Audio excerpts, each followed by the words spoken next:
7 a.m.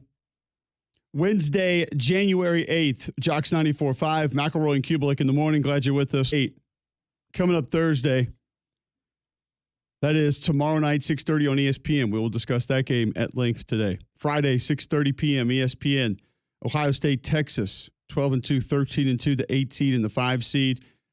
Be thinking about this. I want to discuss this a little bit later in the show. Best player on each team. And then is that player the most important player to mitigate, neutralize, attempt to take away for that team if you are attempt to take them down in this college football playoff? We're going to have Steve Jones, Penn State play-by-play voice at 7:40. He'll give us his thoughts on this Penn State team, how healthy they are, what they're looking like, as they're going to face off against the Notre Dame team that we got Brian Driscoll to help us out with yesterday. Fozzie Whitaker talks Texas at 8. He's locked into this football team, played running back there, knows the injury status, knows the mentality, knows what's going through that facility. He'll discuss this at 8 a.m. to talk about it, and we'll get his thoughts. 7:20, James Spann going to be with us. I need to get to the bottom of this entire thing because I'm supposed to coach a basketball game on Saturday. I'm supposed to fly home on Friday afternoon. There are folks that want to try to go to these games. There are folks that are going to be trying to go out of town, coming back in town. And then just the game in Dallas, is it going to be impacted? Is it going to be effective? So we'll talk a little bit of weather with him at 7:20 this morning. Figure we need to get somebody on to just kind of give us an idea of what the real thought process is behind this winter storm that is taking the nation by storm. You saw this deal with the Chiefs not being able to get home? Oh, yeah. They could have had trouble getting there and getting back. This is wild. Did you see the lady in Kansas City that bailed on her vehicle yesterday? I did not, no. That bad? She's on like an exit ramp coming off the interstate. It was this kind of downhill curve. And the car, the wheels were locked to the right, and it's just going. Right. And she gets about 20 yards, and the video's for a little bit from the left side of the vehicle. So you don't see her go out, but all of a sudden you just see her behind the vehicle as it's moving, and she's rolling. She was only moving like maybe 15 miles an hour. I'm thinking that's how, when does that cross your mind to say eject? Ejector seat? Yeah. I've always just thought about, you see people do that, whether it's a movie or whether it's, you're watching cops in a police chase, whatever, like exiting your vehicle while it's moving feels like one of the most least desirable things possible. You don't realize how fast you're going. No.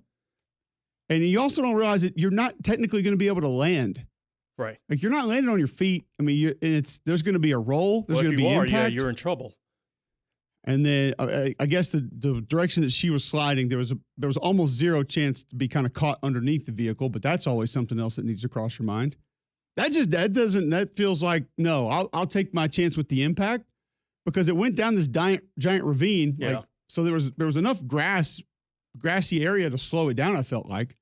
But this lady apparently didn't. And you're on ice. So you're going to try to jump out on ice. On a not soft surface. That doesn't make it better. No. I mean, you could say, oh, well, you'll slide. Also feels like if you jumped out and attempted to somewhat land in a sturdy fashion, then you just slide and the impact is greater. That's just bad idea there. You got an airbag for a reason. And a seatbelt. Buckle up. Yeah. Literally. Buckle your junk for that one.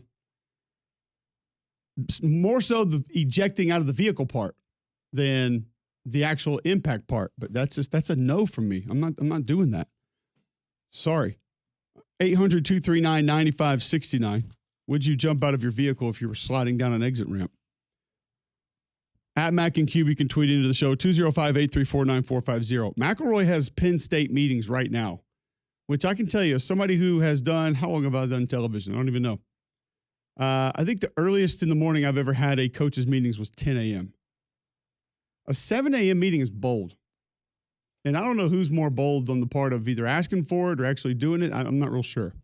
I've never heard of it. Greg said yesterday he had never heard of it. 7 a.m. And I think it's 7 Eastern. Their time. Yeah. Yeah. So he's been in it. He's been in the meetings. Okay. I wonder if they're asking players to come to that. If I'm Drew Aller, I'm like, nah, you can catch me later in the day. Here's my number. Text me. Yeah, we'll do this separate. No, thank you. So we'll talk college football playoff today. I just want to discuss these matchups and some of the individual players. I feel like for two of the teams, It's going to be bam, bam, best players. Players you got to take away. Other teams, I think it might end up being a very interesting discussion, but we'll have that conversation. Transfer portal, busy. A lot of guys going in, a lot of guys committing. We will update you on that across the course of the show today. There has been another firing in the NFL. Antonio Pierce out as the Raiders head coach. I believe that makes 6 NFL head coaches that are out. And this one becomes a little bit more interesting because there could be a very important draft pick involved as well. And what does that do with the direction of where they want to go? Boise running back Ashton Jeanty announcing he's going to go to the NFL also. One of the most productive running backs in college football history. And I know we say that position is devalued. I know we say that position is not going to be drafted high. I think he's a little bit different than some of the other guys we talk about. I would not be surprised to see him off the board late in the first.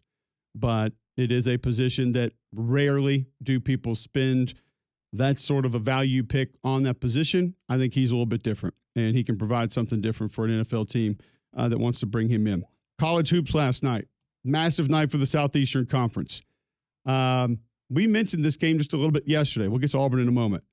Florida, Tennessee. It's like, well, Florida actually favored in this game. It's a little bit interesting. Feels weird. Yeah, they win by 30.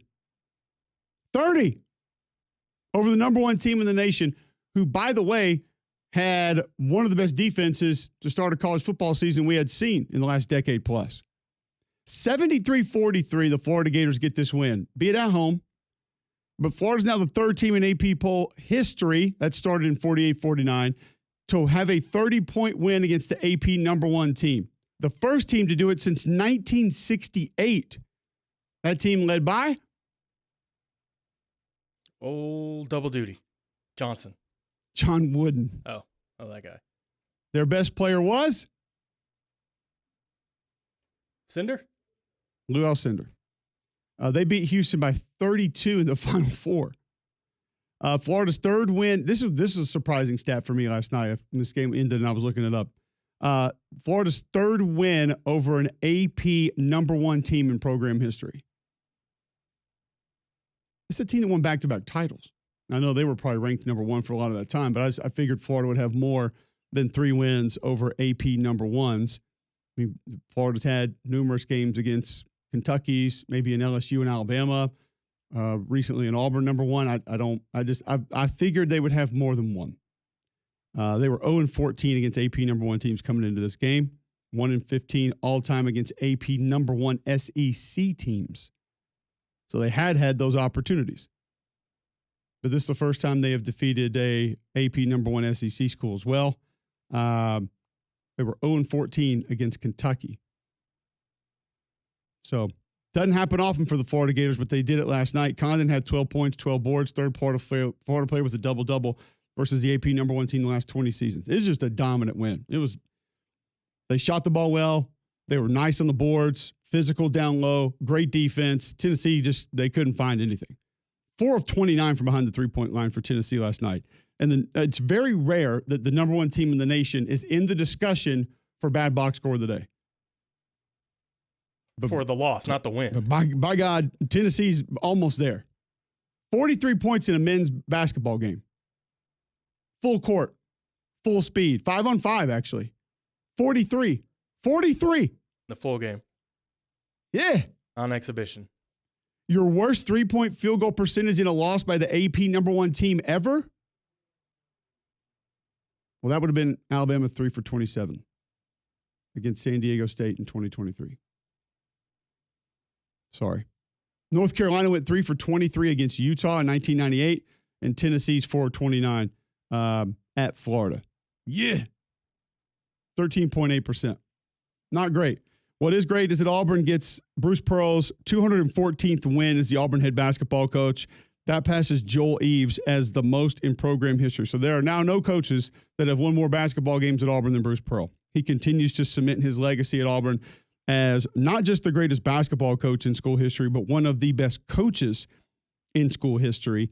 87-82 against Texas last night. Auburn goes to 14-1. Texas goes 11-4. Andy Burcham told us yesterday, these guards can play. Bruce Pearl said best guards they've played against. They proved it. They were a problem for some of this game, and late it became a little bit dicey for this Auburn basketball team. Janai Broome, 20-12. His 8th 20-10 game this season, that's the most in college basketball. He leads the nation in 20-point, 10 rebound games this year. 7th straight win. It's the 8th 14-1 better start through 15 games in program history. Once again, Bruce Pearl has 4 of those. So you're going to start getting to that point now, like we got with Coach Saban at Alabama, where when you talk about all these accolades, Bruce is going to be mentioned with just about everything you say as far as Auburn basketball is concerned. Texas had a 4-game home win streak they were riding. They had won each of those games by at least 24 points. So Kaluma was nice for Texas last night. 34 points, second Texas player over the last 20 years with a 30-point game against an AP top 2 team. Joining? There you go. Kevin Durant, 37 points versus Kansas in the 2007 Big 12 championship final. That's the most by an SEC player versus an AP top 2 opponent over the last 20 years. So, like Bruce Pearl told Andy Burcham, those guards for Texas can play. And Auburn has to hold on for dear life to get that win on the road. Listen, it's a road win. It's going to be tough to play on the road in this league. We know that. Janai Broom was great. Auburn didn't shoot the ball extremely well last night, but they find a way to get that win on the road. And that's what you're going to have to do in the SEC this year. You are going to have to grind out wins. Because Kentucky goes to Georgia last night, and Georgia takes them down 82-69 in a convincing win by the Georgia Bulldogs. This league is insane. It is completely insane what the SEC is in college basketball right now. It is men's hoops in this league is just next level. You better bring your A game every single night. And when you got to go on the road, best of luck to you. It is going to be an absolute dogfight pretty much everywhere. Also last night in the league, Mississippi State goes on the road to win at Vanderbilt. That's the number 14 team in the country. Mississippi State 76-64. And LSU goes down to Missouri in Como 83-67. The wild part about this is we know these teams are good. We know these teams are ranked high. When you could look at the standings of just kind of where some of these SEC teams are right now, the collection of 14-1 teams, I haven't seen a number of when the last time the Southeastern Conference this late in the season had this many 1-loss or 2-loss teams. Auburn 14-1, Mississippi State 14-1, Florida 14-1, Tennessee 14-1, Oklahoma 13-1. Okay, so you say, well, that's just 1-loss teams. Alabama 12-2, Ole Miss 12-2, A&M 12-2, Georgia 13-2, Vandy 13-2. It's going to be a fun season to watch because we're going to get games that get sideways for certain teams. We're going to get games that go the opposite direction that we thought they were going to go initially. It's going to be wild to watch. So excited to be right in the mix of it with some of the best teams in college basketball right here in the Southeastern Conference. It's going to be cool to watch. I'm excited about it. I'm beginning to sort of mentally change the channel. I'm not there yet. We got a game tomorrow. We got a game, obviously, on Friday. And then we got a national championship game. But I don't know if you guys are, but I'm sort of beginning to turn that page a little bit to, all right, it's time to start really getting into basketball a little bit. Tonight, you get Alabama at South Carolina. Another place to go, tough to go play. 6 o'clock on the SEC Network. Ole Miss is at Arkansas. 6 o'clock on ESPN2. And then you get number 10, Texas A&M, at number 17, Oklahoma, 8 o'clock on the SEC Network. Oklahoma, 1.5-point favorite in that game. Bama's favored by 9.5 tonight. I mean, it's just Arkansas is the 3.5-point favorite against the top 25 team at home. So Ole Miss road dog in this game. It's going to be wild. It's going to be a fun year to watch. And I know some of us are beginning to sort of flip the script, change the channel a little bit over to college hoops and pay a little bit more closer attention to what's happening in the Southeastern Conference. College football playoff. We know what's happening there. Tomorrow, we get Penn State and Notre Dame. We'll talk about the weather with James Spann on the other side when we come back because we need to get a little bit of an update on just what it's going to be like here in town this weekend. Are we going to be able to move around Friday, Saturday? Temperature's going to stay low, and if that moisture comes in on Friday, doesn't feel like it's going to warm up enough to get rid of the ice that could be on the ground. One thing we do know is it's going to be cold, no matter what. It will be cold this week. Don't system checkup now for a Train Comfort specialist. Train has been recognized 10 consecutive years as America's most trusted and our exclusive home comfort partners here at Jocks. Visit Train.com to find a comfort specialist near you. James Spann on this weekend's weather, not just here, but also in Dallas, which could affect the college football playoff. Next on McElroy and Cubelic in the morning.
7:18, Wednesday, January 8th, right here on Jocks 94.5. Appreciate you guys tuning in.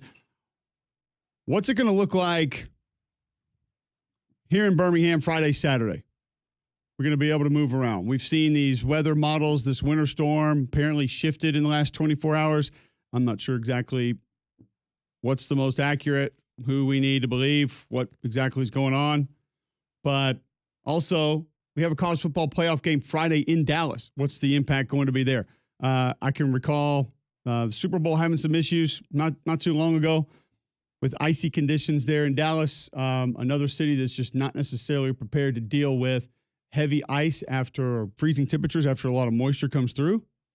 And so we're going to try to get a handle on exactly what it's going to look like, what it's going to be specifically for us here in Birmingham. How are we going to be able to move around? What's that going to look like? So we will go to the Buyers Right hotline now. Welcome in James Spann to the show. The OG weather czar right here, specifically in Birmingham at Spann. You can follow him on Twitter. James, let's start here locally. Because we've seen a lot of these models talking about this is shifting, it's moving, it's going to be this, that. Where are we right now as far as Friday, Saturday, what exactly it's going to be like here in central Alabama? Well, the confidence is high. We're going to have an impactful winter storm. And, of course, as always, the challenging part is determining the southern extent of the snow and ice. And the Birmingham Metro is kind of on that southern extent.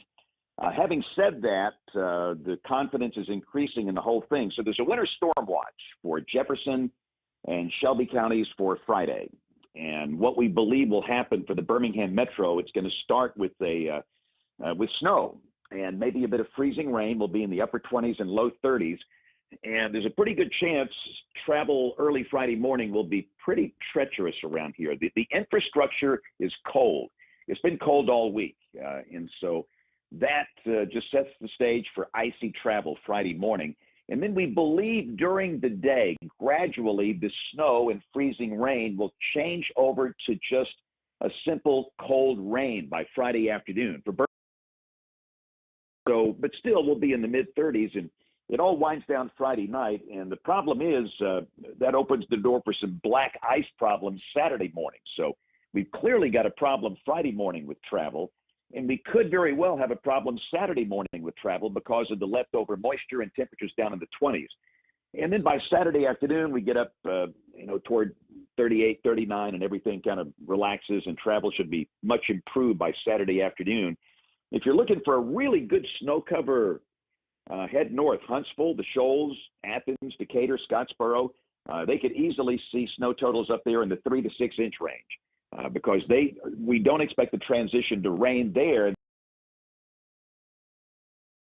North, that'll be the big snow. But for Birmingham, we might see an inch or two Friday morning before we see that change over to rain. James Spann joining us on the Buyers Right hotline, talking weather here in central Alabama. So if it were to get icy and maybe difficult to move around, you don't believe that would actually start until maybe late Friday evening, early Saturday morning, but the potential snow precipitation would start, middle of the day Friday? Actually, during the pre-dawn hours Friday, early Friday morning. So Friday morning travel, 4, 5, 6, 7, 8 a.m. could be really messy in Birmingham with snow and ice. That's our greatest concern. It's early Friday morning. And then we'll see that slow transition to a cold rain Friday afternoon. Conditions could improve a little bit by then, but then Saturday morning, we go below freezing again, and that's where the black ice problem could be around. So travel becomes difficult in Birmingham, most likely by daybreak Friday morning. James Spann with us on the Buyers Right hotline. So let's move over to Dallas, where we have a college football playoff game scheduled for Friday night at 6:30 p.m. We have seen these issues in that part of the country before, similar to us here in Birmingham, not necessarily prepared to deal with heavy ice on the roads and freezing temperatures for long periods of time. What's the outlook for that actual game and game time, people trying to get in and out for that one? So the deal in Dallas, they are under a winter storm warning. And understand a winter storm warning in Dallas-Fort Worth is not the same as a winter storm warning for Buffalo. We all know that. In fact, that years ago, I used to be the chief meteorologist for the CBS station in Dallas. But what's going to happen out there, they're going to see some snow tomorrow and tomorrow night. probably not a lot. There's going to be some rain in the mix. The latest guidance suggesting maybe an inch or two in Dallas and Tarrant counties. And again, this is tomorrow and tomorrow night. And that's the reason for the winter storm warning. And then Friday, that's going to be just cold and dry. Friday, no precipitation, clouds lingering. Temperatures get up to about 40. So road conditions could be pretty tricky in Dallas Friday morning because of, again, black ice and leftover moisture. And then during the day Friday, with temperatures getting up around 40, we think the driving conditions improve. And by Friday afternoon, everybody should be able to get around just fine, Friday afternoon and Friday night. So the biggest concern for travel in Dallas is tomorrow night into Friday morning. James Spann joining us here on the Buyers Right Hotline talking weather this upcoming weekend. So if folks were to want to try to get their travel out of the way, let's say here in Birmingham, and they wanted to get back into Birmingham, when does that need to occur by later this week? Well, so let's say you're out of town, you go to Dallas or whatever, you want to get back into Birmingham. I think by Saturday afternoon, everything will be okay in Birmingham. Saturday afternoon, Saturday night, Sunday. Sunday would be a pretty good day to travel, I think. Now, if you're coming from the north, say if you're in Nashville or some point up there, understand that's going to be a different situation where you get 3 to 6 inches of snow in Huntsville and Decatur. You could see travel problems lingering into Saturday night or Sunday morning up there. But again, if you're coming down Interstate 20 from Dallas back to Birmingham, you'll be fine on Sunday. No problem at all by then. So what is this outlook for the rest of the month after this? And I know it's difficult to project out too far, but we've seen some folks saying coldest January on record. This won't be the last of it. What do things look like after this storm that's coming through later this week? Well, there's reasonable skill out to about 10 days. Once you get beyond 10 days, you're just looking for pattern recognition, what the pattern looks like. And this probably will be the coldest air we experience this month. Could there be a second Arctic blast? There's always the chance of that in January, February, but it looks like we'll get back up in the 50s in about 10 days toward the end of next week. And that's when the next storm system is due in here. So it looks like that one's just going to be rain in about 10 days. Beyond that, I'd say temperatures look pretty routine. I know there was some concern over the pattern where it looks like we could have 1985 or 1977. Thankfully, it doesn't look like that's really going to happen at this point. So next week, 40s and 20s, and then we'll probably see another cold. We might see some folks Sunday morning down in the single digits over the Tennessee Valley where there's snow cover. The month where there's a snow cover, clear sky, light wind, that's when it really gets cold. After that ended March of 93, we got down to 2 below zero in Birmingham in mid-March.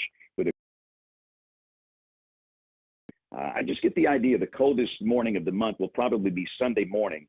And again, up in the Tennessee Valley, we might see somebody up there hitting 8, 9, 10 degrees with a snow cover.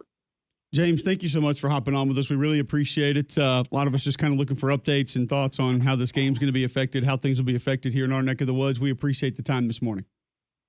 All right, y'all have a blessed day. Thanks. Bye-bye. Thank you. There you go. James Spann, @Spann. Follow him on Twitter. One of the best to do it as far as weather is concerned, specifically here in Birmingham, most likely anywhere. And is that about what you were thinking, John, for this weekend as far as the weather? I didn't realize Huntsville was getting that much. Yeah. 3 to 6. Good luck to them. And I think that's why he says that line of how far south it comes is a little bit like right at Birmingham. A little questionable. Yeah.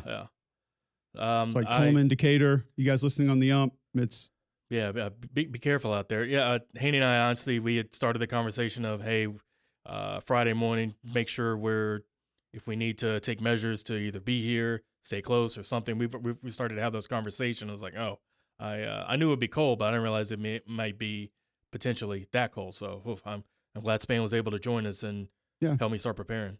Yeah, and flying back Friday afternoon just doesn't sound like the best right now. Maybe like early afternoon. I think I'm supposed to land at like 5. That feels evening. Oof. Maybe you watch the video, now you know how to or not to jump out of your car if it starts sliding. Just drive the whole thing. Pate's going to be down there, and I talked to him yesterday, and he said he was, he's like, thinks he's Mr. Weatherman. And it just said, I was like, are you prepared to just get in a car and drive with me? Because if I'm not going to stay. until Sunday or whatever. Like I'll just drive Friday after the show. I'll do Right. the show from the hotel and just start driving. Or fly into Jacksonville, Pensacola, Mobile, Yeah, come up Montgomery, the yeah, and yeah, then start driving. Yeah, Yeah. Whatever it takes. But like, he ain't getting home on Friday. yeah. Going. Not to Nashville, from what Span just said. And it doesn't feel as doom and gloom early, probably a little bit of an issue. But for the actual game, it doesn't sound like it's going to be that big of a problem. So there's your little bit of a weather update. We'll come back, talk a little college football playoff. Steve Jones, Penn State play-by-play later this hour. That's all next right here on Jocks 94.5.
All right, Wednesday, January 8th, McElroy and Cubelic in the morning. Got our weather update for the day, for the weekend.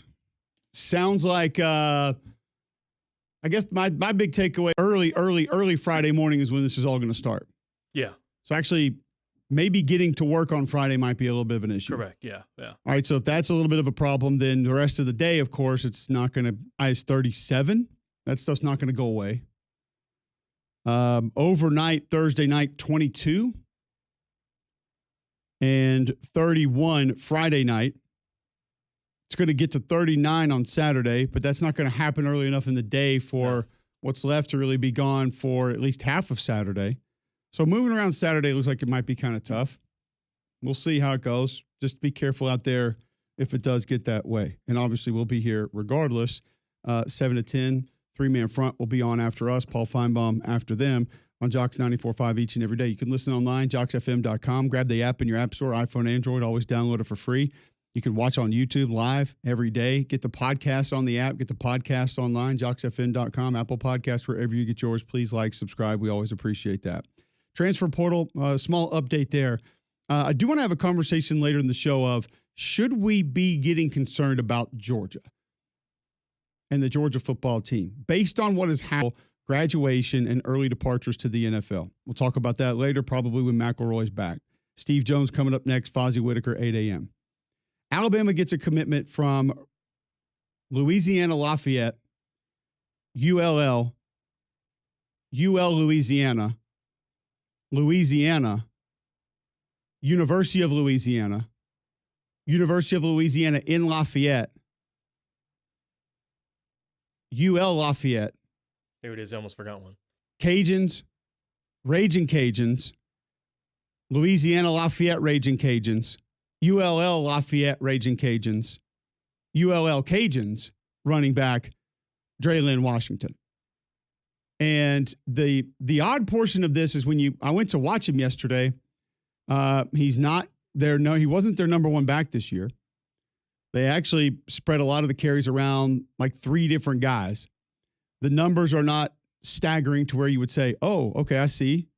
Junior running back, 73 carries, 478 yards, 5 touchdowns. He missed a game or 2. But you had Bill Davis that went for 796 yards. Why did that name get me, by the way? Just old Bill Davis. Just old BD? Just out of nowhere? Tripped you? Oh, okay. And Zylan Perry had 112 carries for 695 yards. They had 3 backs that they went to. They also put a guard at fullback a lot, which I love about that offense. They have a good offense there in Lafayette that they run. But Draylon, I'll tell you this. He's listed at 224 pounds from Hemphill, Texas. He doesn't look 224 on film. He's pretty shifty. I'm not going to call him a scat back, things like that. But he has a really good knack of when he gets north and south, he turns it upfield and he goes. He can make you miss. Couple clips where he's making people miss in the hole, but he is a get north and south back. He has that hammer inside of him, but I also saw him turn the corner on defenses a couple of times. So really good speed to the outside. I mean, I'm not going to say that he's just a breakaway back and has that kind of a speed. He actually reminds me a lot of, and I'm not saying he's at this exact level, but he reminds me of Travion Henderson at Ohio State a little bit, with just on the perimeter, how he can kind of get outside and then turn the corner, has a little bit of wiggle to make you miss. But not afraid. I don't think he's got as much pop as Quinshawn does. And Quinshawn's a little bit more looking to get north and south a little bit faster than Draylon is. But Draylon Washington, running back that is now committed to Alabama, I think he's a good get. I think he's a good back. I think he's somebody who can help Alabama. And that's a position now of need. Justice Haynes commits to Michigan. He's obviously out. So, and I think they want to get a little bit more explosive there. Just knowing this offense, knowing what they're capable of, knowing how many times the running back is the first read in their passing game progression, they want to use the back out of the backfield. There's a little different than some other folks with what Kalen does offensively, in that the back is sort of your emergency valve. That's your last man standing. Like, that's where we go to if everything else is covered. They want to force you to cover that first. So, because then they want to attack the middle of the field. So that's going to pull a linebacker or a safety, whoever's got that back, out with them. And then all of a sudden that space that's vacated can then be open. You can hit some other things. That travel package that they have there in Tuscaloosa, it goes to the running back first often. So you want a guy that has a little bit more juice. And I think that this could maybe help Alabama have some more capable bodies in the backfield that can do that. So I think it's a good get. I like him. I didn't know much about him. Went back to watch him yesterday and was a little bit surprised by what I saw. I guess the injury thing you'd be a little bit concerned about, and just kind of wonder, all right, well, how come there hasn't been more? 2022, he had 64 for 350 and 92 for 515 in 2023. So the carries went down a little bit this year, but you had other backs in the backfield, and he was a little bit nicked up. So if he's healthy, obviously somebody who I do think can definitely help the Alabama offense this upcoming season. Game Day Men's Health can help you every day. If you lack energy, if you're getting poor sleep, you feel on edge, these could all be the effects of low testosterone. How do you even find out if that's the case? Well, you go to GameDayMen'sHealth.com, you sign up for a free consultation. They give you the PSA test, they give you the testosterone test. You find out where your baseline health is right now, right away. Once they do that, they're going to tell you all the different options that they have. You might just go in there and say, hey, I feel like I put on too many pounds during the holidays.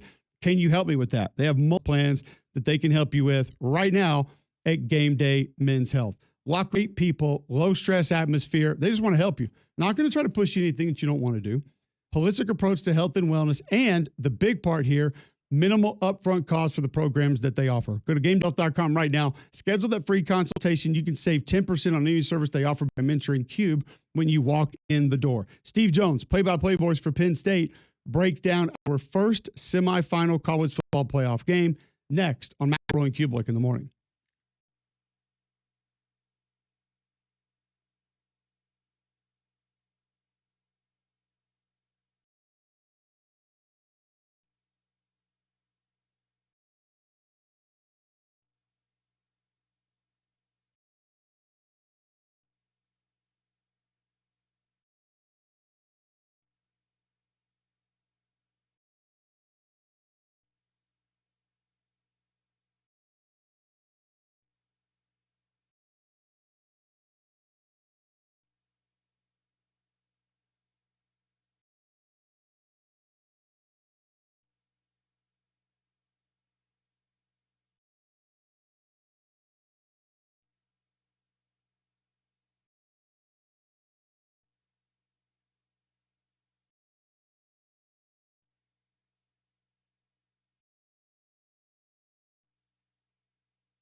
$7:43.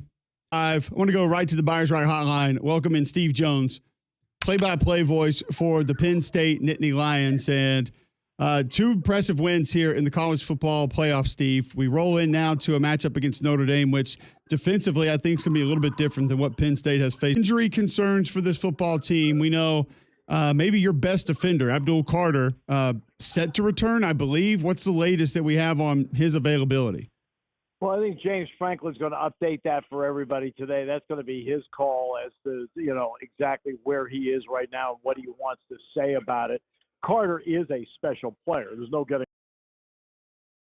top 5 NFL pick if he decides to come out. You can't have that burst that he has.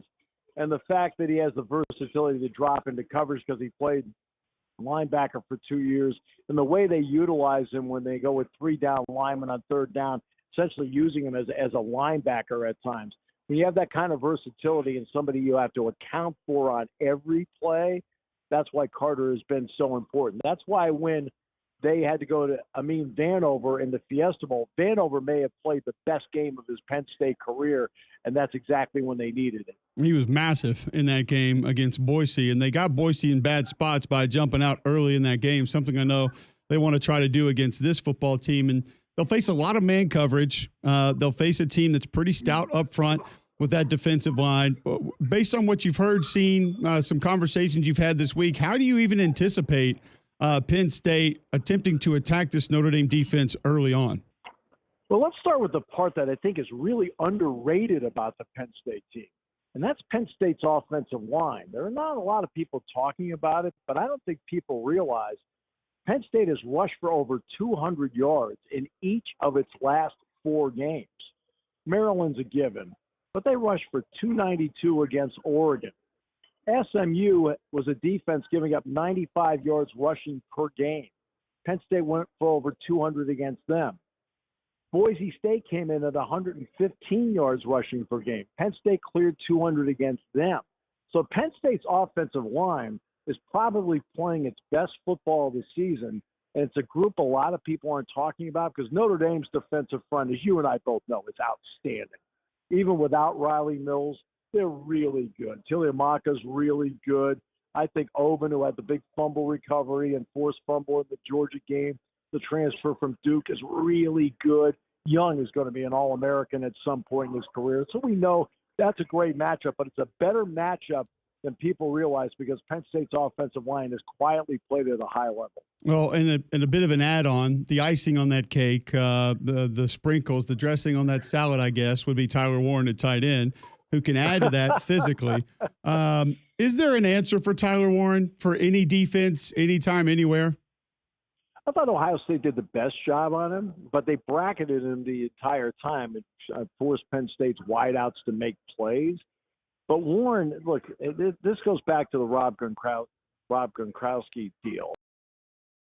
Brian Scott played for Penn State and played in the secondary, and he played for years with the Buffalo Rock. And this is exactly what it comes down to Warren.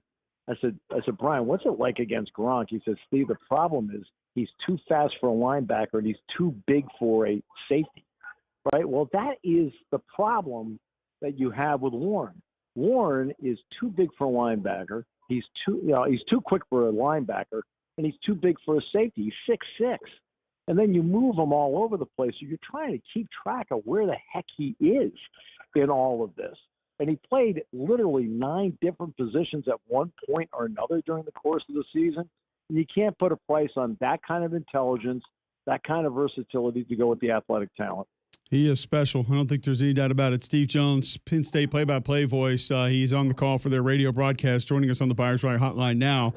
What do you think Drew Aller has to be in this? I thought he made some spectacular throws against Boise, kind of underrated because just people aren't going to talk about those. They were a little bit limited. He didn't have to do a lot of heavy lifting. What does his role need to be for a Penn State win in this game? You know, the 3 touchdown passes he threw, 2 to Warren and 1 to Amari Evans, were about as well thrown as you can ask any quarterback to throw the ball. I mean, the only spots where they could make plays were the spots he put the ball. It was either going to be an incompletion or a touchdown.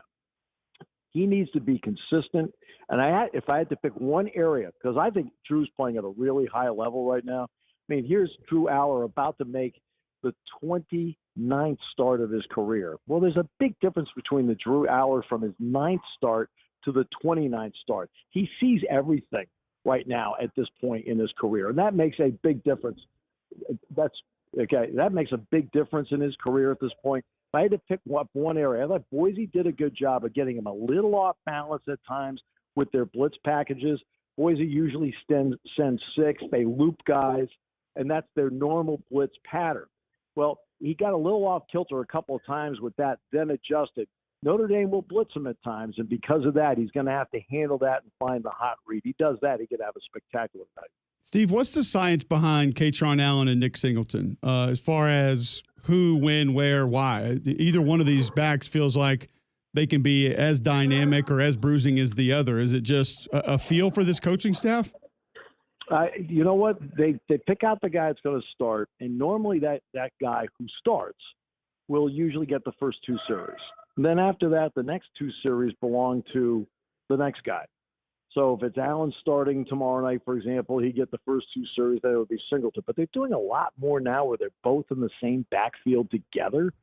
And look, we all know Singleton's the home run hitter. You saw that in the 58-yard touchdown run in the Fiesta Bowl.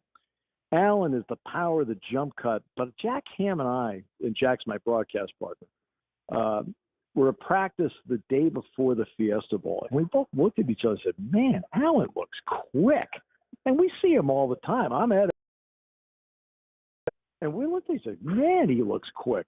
So the science behind it is that they're and so many carries off each other. They're fresher at this time of the year. Ended up during the season, but then they were both allowed to get some recovery in there. Their carries are relatively close to one another, and that's something that when they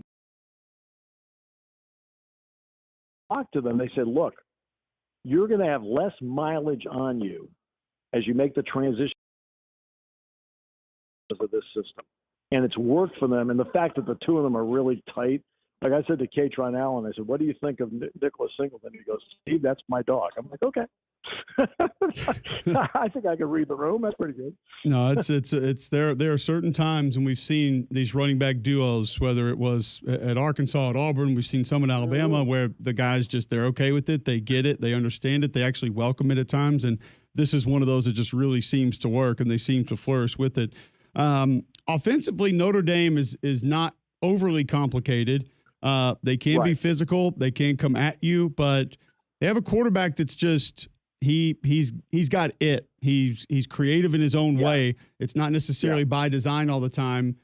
How does Penn State offset what Riley Leonard does somewhat off schedule? Well, if they face Jennings of SMU, and we all know that Jennings has the ability to run, so they've seen that part of it to this point. We know Dylan Gabriel can move as well. Will Howard's not bad, but maybe not to this level, because Leonard scored 15 touchdowns this year, and he ran for over 700 yards. I would say he is a good thrower of the football. You know, he's not great, but he's not mediocre. He throws it well. The tight end Evans is really good. All right, I like him a lot. They don't have what you'd call a threatening receiver, but they have consistent receivers, and he does a good job of mixing them in.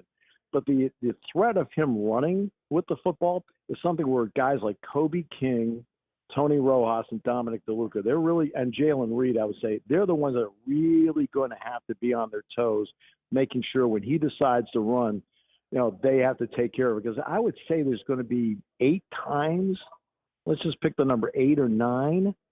I think he's going to run the football in this game where it's either improvised by him or he just designed run. And you've got to be able to take care of that. If they get yardage in that, they gain confidence. If they don't, they lose confidence. Is there any part of you that feels like this coaching staff needs to be careful, specifically on offense, of just not getting too cute or too creative? Well, I think you still have to be creative, but you have to be smart as to what spot you pick to be creative, because creativity has been a part of Penn State's MO this year. And I think that's been important. They're an entertaining team to watch, and that's a really good question. But you don't need to throttle back in a game like this. I really believe that when you get to a game like this, be aggressive. The one thing you can't do is turn it over. Notre Dame thrives on turnovers. They have 31 takeaway. They have 158 points off of turnovers. You look at the game they played against Georgia. They had a kickoff return for a touchdown, fumble, turned into a touchdown. That's a touchdown in the game. Now that's a great Georgia defense. You and I both know that. I mean, that is a great Georgia defense. I mean, you're drafting in the NFL. You just want to go to one Georgia game. You can pick out like 8 or 9 guys and go from there. So, but that does tell you about where they are offensively. You can't turn the ball over. Penn State has stayed away from that. They've only had one turnover in the postseason, and the one turnover in the postseason happened to be the backup quarterback late in the game against SMU. Specifically with those fourth downs, Steve, because we've seen some that are just flat out gutsy when you're talking about the point in the game, the field position. What is? I haven't heard what James's sort of thought process is there. Does he have a guy on the book as far as going and looking at the algorithm of it and saying, okay, this is what the book says to do, or is it a feel for him? Is it just he wants to be overly aggressive? Where's his mind there? Well, his mind was at SMU. He told the team going in. He told them in a meeting. He said, "Look, we're going to be aggressive," and so he was aggressive, especially in the SMU game. And in being aggressive, I think that made a big difference for them. But he does have somebody that has an analytics book, and that's Andy Frank, who's the guy that's near him on the sideline that every once in a while will give that. But at some point, it's got to be his call as to whether to say yes or no with all of this. And because of that, in the end, it's really his gut. In other words, they had called that fake punt 5 times this season and never ran it because the guy that's supposed to make the call on the field, dominant protectors, he looked at the alignment the other 5 times and it wasn't right. So, yeah, it's a lot of gut feel. It's being aggressive. And there'll be times where he'll tell Andy Koltanicki, he says, guess what, Andy? He says, you got 2 downs to make 5 here. Go for it. Love that. Steve, enjoy it. Hope to see you down in Miami, and appreciate you taking some time with us this morning. Absolute pleasure. Always enjoy talking with you. Thank you for your time. Yes, sir. Wednesday, January 8th, here on Jocks 94.5. Steve Jones talking Penn State. He mentioned his radio partner. My first year of football, they gave me number 59, and I was devastated. Me down, and he goes, hey, man, Jack Ham, 59. He's one of the best to ever do it. Like, I don't know who that is, Dad, but I'm going to take your word for it. Later in life, I would learn Jack Ham, an absolute baller, one of the best. Back with Fozzie Whitaker next.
8 a.m. hour number 2 underway. McElroy and Cubelic in the morning. College football playoff discussion will continue right 94.5. We know it's going to be chilly this week. We know it's going to be cold. You heard what James Spann had to say about the weather, not just here, but also in Dallas. From a train comfort specialist, Train has been recognized 10 consecutive years as America's most trusted HVAC brand and our exclusive home comfort partners here at Jocks. Visit Train.com to find a comfort specialist near you. Fozzie Whitaker played for the Texas Longhorns, does radio for SiriusXM, calls games for ESPN, and knows that Texas program inside and out. Fozzie, what has to happen, in your opinion, for Texas to be able to pull this upset against Ohio State in 2 days? Good morning, fellas. I hope you all are staying warm. It's a little cool out here in Austin as well, so hopefully that doesn't affect either one of the teams as they prepare to travel. But for Texas to be able to pull off the upset, number one, they got to be able to take care of the football and then force and create turnovers. So they have to win the takeaway battle. One thing that Texas has typically done well is that defense has always been able to force the turnovers. But offensively, at the end of the season, they kind of would go even on the turnover margin. So that the offense is going to have to continue to take care of the football. Quinn Ewers threw interception last game. Fumbles weren't necessarily an issue in this game, but it has been for the running backs in the past. So that's going to be the key priority for Texas. Number one is taking care of the football and creating and forcing turnovers to win that turnover battle. Then number two, in the trenches, Texas has to be able to establish the run game. Whenever Texas struggles offensively, and it affects the defense, as we saw against Arizona State, is if they can't run the ball effectively, it really limits the offense. And with Isaiah Bond not being completely healthy, Cam Williams also was out in that last game, it really impacted who the go-to players were. Matthew Golden stepped up in a big way. Gunnar Helm late in the game whenever Quinn needed to go to his go-to guys. But it was almost too little too late, and they were able to overcome the deficit that they were able to face with the 4th and 13. But ultimately, whenever you become one-dimensional, years back, they're able to play fast, and that's what Texas cannot have. That's the recipe for their disaster. It's something that Georgia was able to do 2 games, in the 2 games that and almost in the quarterfinals not being able to run the ball, except this time they were able to overcome it. So they got to be able to run the ball effectively and have a complementary style of offense. Stop the run. Quinshon Judkins, Travion Henderson, they're 2 absolute. They've been playing at an elite level as well as that entire offense. So Texas win the takeaway battle and then run the football and limit the explosive runs for Ohio State, and I think that gives them the best chance to be able to pull off the upset. Fozzie, I feel like we all have our hypotheses why that run game sort of goes away for Texas a little bit at times. You played running back there. You've watched it this entire season. Why do you feel like there are ups and downs in that Texas run, and not even game to game, but half to half? You look at maybe A&M, and it's dominant, then it kind of disappears. Vanderbilt, nothing, and then late there it gets going again. I mean, they had a couple 3rd and longs against Vanderbilt. They convert on the ground, and all of a sudden they just either seem to find it late or it's there early and then kind of just vanishes. It's so inconsistent. Yeah, to your point, it seems as though it is feast or famine. If Texas is running effectively, then they're doing it at a very good clip, and that was kind of on display against Clemson. I think some of the issues that I've been able to identify so far is the routes that, or not the routes, but the pathway that the running back takes to get the handoff, and the scheme that Coach Sark is going with, in particular against Arizona State. A lot of the pin pull, the TED sweep, or the C sweep is what we used to call it as a running back, being able to get in that gun formation, running back coming across the face of the quarterback laterally, and then the offensive line trying to do the pin pull and trying to get some angles. But I felt like those angles were not what they needed to, or the way that they needed to attack Arizona State, which was a little bit smaller, had quicker guys that were flying around. And that defensive line and those 2 inside linebackers and that middle safety made a majority of those tackles with some guys unblocked in the hole. And I think it was more so because of the lateral movement that Texas was going with to try to initiate the run game. Whether it's power in the gap scheme, whether it's inside, able to load it up and do some of the split zone, even adding in a couple of trap plays, or maybe even the tackle during the trap. I think those plays have been a lot more effective. Podcast a couple of days ago is we hadn't seen Texas run a ton of duo teams across the board, allow those offensive linemen just to fire off. And I think that having an identity and an edge for Texas whenever they're able to run duo and have those double teams be so effective,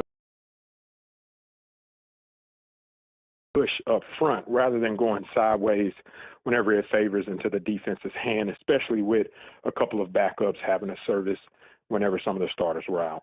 Maybe the duo lesson would be what happened to the Texas defense late against Arizona State, because it felt like that's when their run game actually got going, when Scadaboo would kind of utilize those double teams, wait, and then just find some space and get north and south.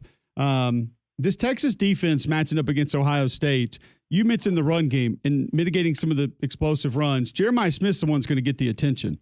How does Texas slow him down? Is it of limiting things over the top as opposed to how some other teams have played him early in this playoff?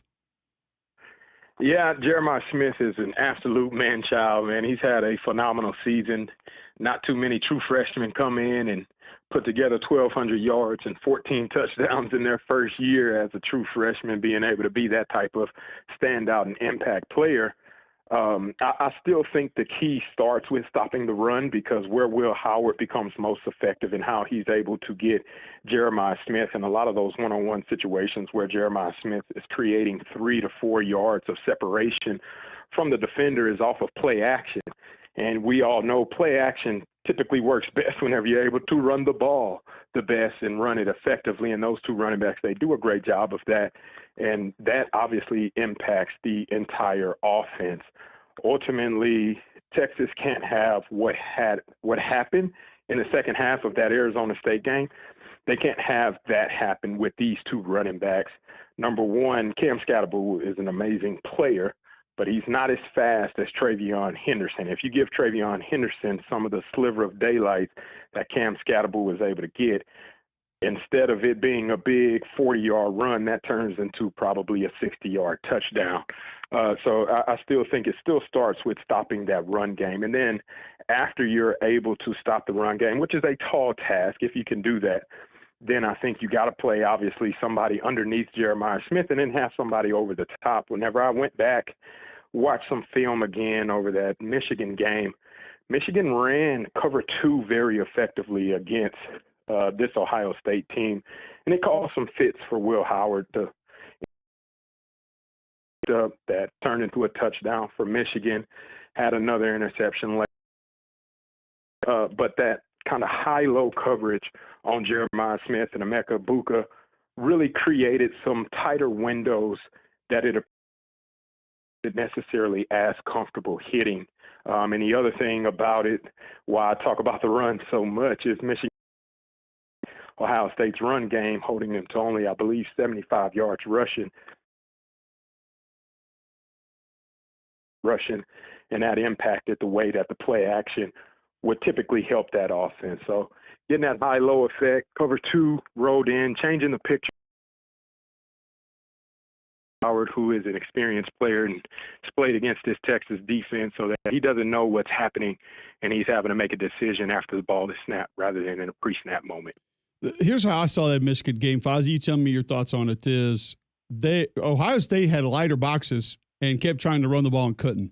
It was that simple. And like you said, mixing up some of the coverages, then having 2 deep safeties to not let Jeremiah Smith get over the top. And then obviously they have the pass rushers to be able to get home without having to bring extra bodies. Texas should be able to play that game. I mean, realistically, this is not a dominant offensive line that they're going to face. It's an offensive line that has their flaws. With what Texas has up front, I believe they should be able to play a lighter box and get away with that. Now, I think the perimeter runs are something that would scare me there, because Colin Simmons, Trey Moore, and those guys can be a little aggressive at times and some kind of freelance a little bit. So that would be a little bit of my concern. And then too, just all the stuff that Chip's going to give you, left, right, motions. I mean, you're going to get splits, you're going to get fakes, you're going to get pulling guards going the wrong direction. I mean, it's a lot to deal with visually, but if they can play 6 in the box, 5 in the box, and just sort of hold up against the run, that has to be the recipe, right? Yeah, I think that has to be the recipe, but that Texas doesn't necessarily do that quite a bit. And the reason why is because Texas loves to run cover 3, which is their favorite leading coverage. To get that extra safety involved in the box, I don't think we'll see a drastic change of them still utilizing cover 3 to be able to get that rotation in there as they see fit. But to your point, absolutely. If you can have a 6-man box, let Leonard Lafau and let Anthony Hill Jr. kind of roam and play fast and play free. The D linemen keep the offensive linemen out of the linebackers' laps, and that will allow them to do what they need to do. But I guess we'll find out real quickly. I believe Chip Kelly is a guy that definitely will force the issue in the run game, and if he sees something that he likes, he will come back to it. And also, to your point, the misdirection, the amount of pre-snap motion, shifts, everything, the trades that'll go on before the ball is snapped, and then what they plan to do with misdirection after the ball is snapped. Texas is going to have to be very disciplined with what their technique is and what their responsibilities are. The moment one of those guys gets a little too nosy or aggressive and I think they got a quarterback sack and all of a sudden it's a reverse and Jeremiah Smith's running down the sideline, then that's a play that can cost you. So they're going to have to make sure that they stay locked in on their keys, what they're supposed to be doing. If you got contain, you got contain. If you have spy, you have spy. If you got to fill the B gap, then go fill the B gap. And some of those things will hopefully play into Texas's favor. But again, it's going to be a tall task with what these weapons are offensively and the way Chip Kelly has been able to utilize them in these past 2 playoff games. Yeah, I don't think there's any doubt about that. Fozzie, great stuff. Before I let you run, do you have a feel for this one? Are you picking this game? Which way are you going? Ooh, man, this one's tough. I'm obviously Texas bleeding burnt orange through and through. But on my podcast, it was the first time I picked against Texas. I think Ohio State is just playing more consistent football. Texas in the third quarter, fourth quarter, those lulls they've been able to escape them, but haven't necessarily been able to put a full game together throughout the course of the season. Even whenever they went up against Michigan, second half wasn't necessarily impressive. Texas A&M, same way, obviously, again, in overtime and force the issue. But that I think that inconsistency is something that State. So I had a score prediction of 31 Ohio State, 26 Texas, coming down to the wire late in that game. There you go. Where can folks find your podcast if they want to tune into it? Yeah, so we're on all the lists. However you stream, we're also on YouTube, and you can find us on Instagram and Twitter as well, posting some of that content called Third and Longhorn. There you go. Third and Longhorn. Fozzie, we will check it out. We appreciate your time hopping on with us, and we'll catch up soon. Absolutely, fellas, man. Y'all have a good one and stay warm and bundled up this weekend. Absolutely. Fozzie Whitaker, one of the best to play at Texas, played running back there, gives us his thoughts on Ohio State and Texas coming up Friday, 6:30 on ESPN. We talked to James Spann a little bit earlier, saying that he doesn't feel like day of game is going to be an issue there in Dallas. Maybe getting in tomorrow might be a little bit of an issue, but it should still be a go as of right now when we're talking about the Cotton Bowl there in Dallas, Ohio State, Texas. We'll talk a little bit more Notre Dame, Penn State when we come back. Some more transfer portal updates that we need to get to. Still a lot going on. McElroy is going to hop on with us when he finishes his Penn State meetings at some point this morning.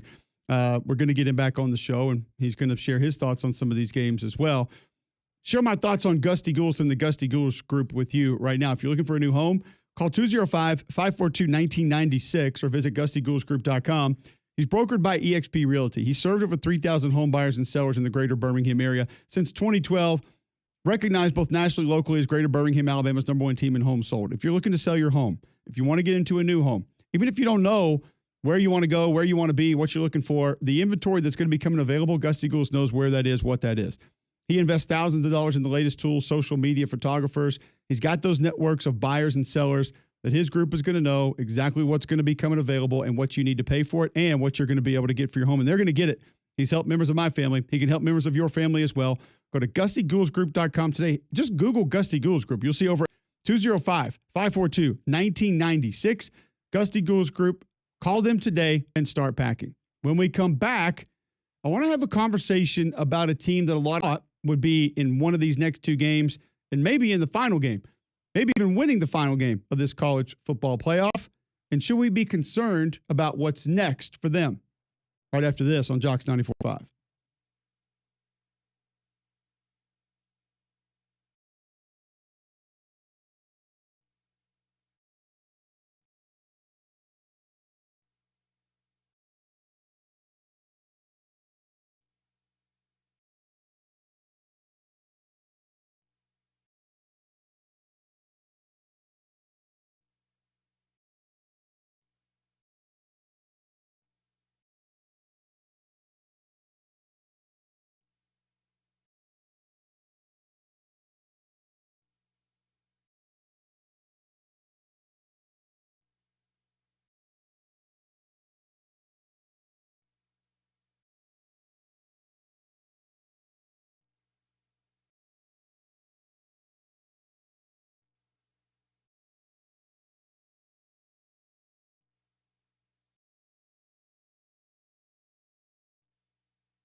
All right, 8:19, Wednesday, January 8th, Mac and Cube in the morning.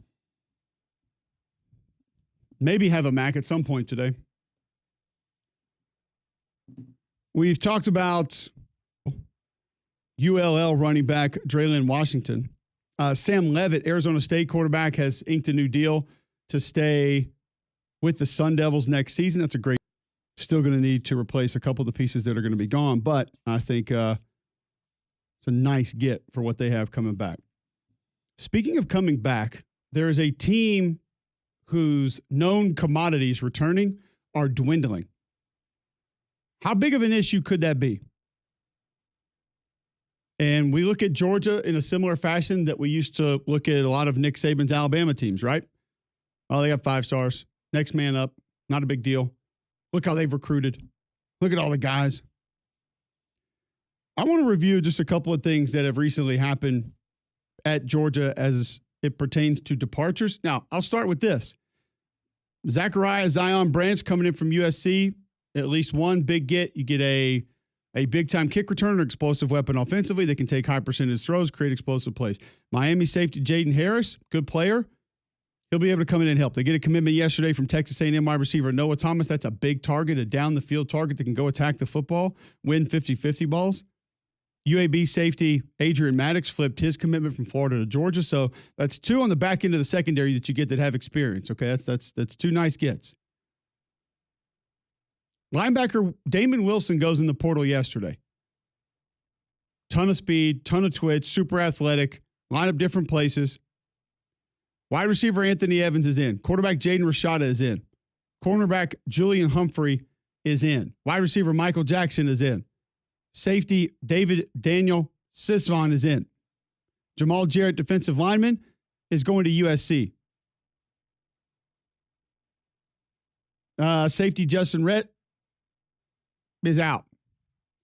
Sam Impenda, edge defender, going to Texas A&M. Troy Bowles, linebacker, is going to Michigan. Safety Jake Pope is going to UNLV, and Ra Thomas is also out. Those are your portal departures and where they're going. Some not selected a designation yet, but you see USC, Michigan, Texas A&M. It's like these guys got there, couldn't play, and nobody else thinks they can play, going to other big destinations. Then Dylan Fairchild announces he's going to the NFL. Tate Ratledge going to the NFL. Michael Williams going to the NFL. Arian Smith going to the NFL. Smile Munden going to the NFL. Carson Beck going to the NFL. Malachi Starks going to the NFL. Xavier Truss's eligibility is up. How? I have no idea.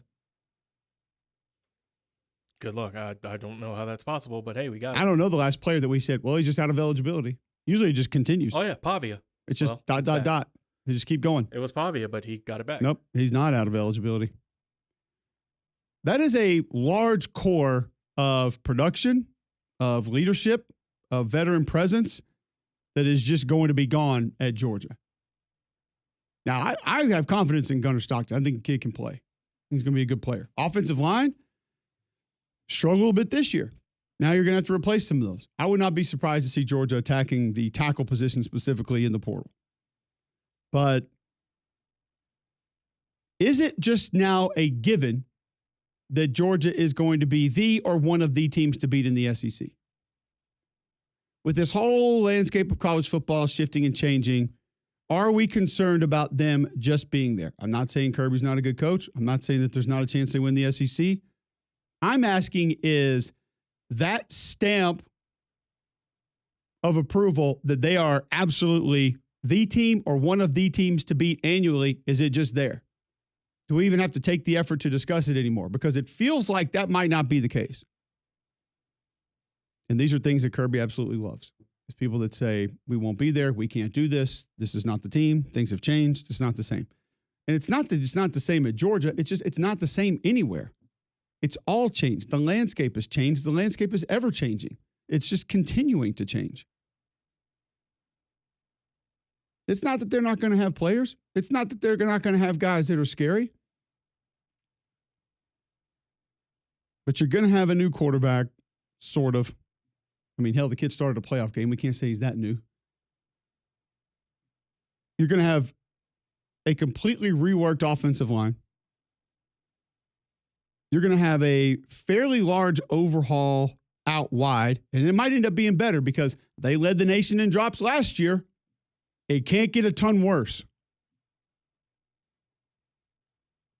But defensively, with guys gone in the secondary, guys gone at linebacker,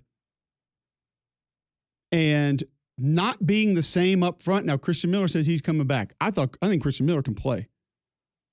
Specifically towards the end of the season, I thought he kind of ramped it up a little bit, and he was a guy that absolutely can help. Okay, so you get one guy back up front.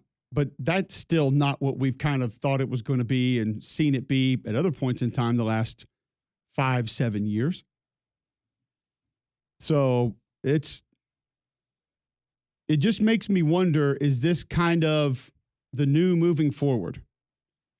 And who is going to be able to hold on to just being that team annually? Ohio State? Texas? We saw it happen in Michigan. Not the year that those fans wanted after a national championship. Who can? We saw it happen in Alabama after Nick Saban left. Not a bad season. but not what Alabama fans would tell you was the standard. Can anyone just flat out sustain anymore? Is it feasible? Is it possible? Because of all the turnover, all the change, all the different. I mean, some of these names that you're seeing, like Damon Wilson in the portal, I would have never thought that'd be the case. He looks at what Jalen Walker's been doing, and he can be the next guy up, and he's built in a similar fashion. I didn't anticipate that.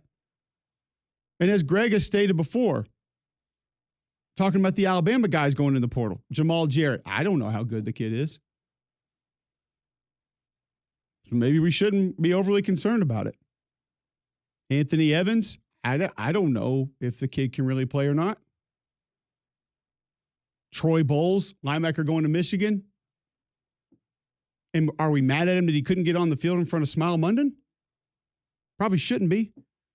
But do we know he can really play? Sam Pinda at edge. Oh, he didn't beat out Michael Williams or Jalen Walker. I'm not going to sit there and say all of a sudden that means kid's not a good football player. But are you worried about guys that didn't play leaving? One thing we know is you better know how to replace them. And you better get other guys in. Because everybody else is. Everybody else is going to build that depth. And depth has been a massive issue this year in college football. The teams that didn't have it, it hurt them worse and more significantly than it did in the past. Because guys who had been in the system and been around their teammates and been around those coaches and known the verbiage and known the terminology and known the technique and fundamentals, they weren't there. It was a new guy that came in a lot of times at different places and tried to figure it out, and it just wasn't the same. So are we concerned? Is it going to be the same? Is Georgia just going to be back every year? I don't know. Tough to doubt Kirby Smart and what he's done, what he's accomplished. But this just feels like this laundry list of guys that are departing and things that are going to be different feels like it might be less manageable to overcome than it's been in the past. We'll see how it plays out. More portal news on the other side. Back into the college football playoffs. The NFL playoffs, something that I want to discuss as well, because with a new coach being fired, more quarterback questions are going to come to that franchise. What does that mean as far as who should be targeted? Because we mentioned the quarterbacks, and we ranked them yesterday. The quarterbacks left in this college football playoff. Maybe it's a little bit different now in college football. It doesn't have to be Burrow, Cam, those kind of guys to go win a national championship. But we know it's like that in the NFL.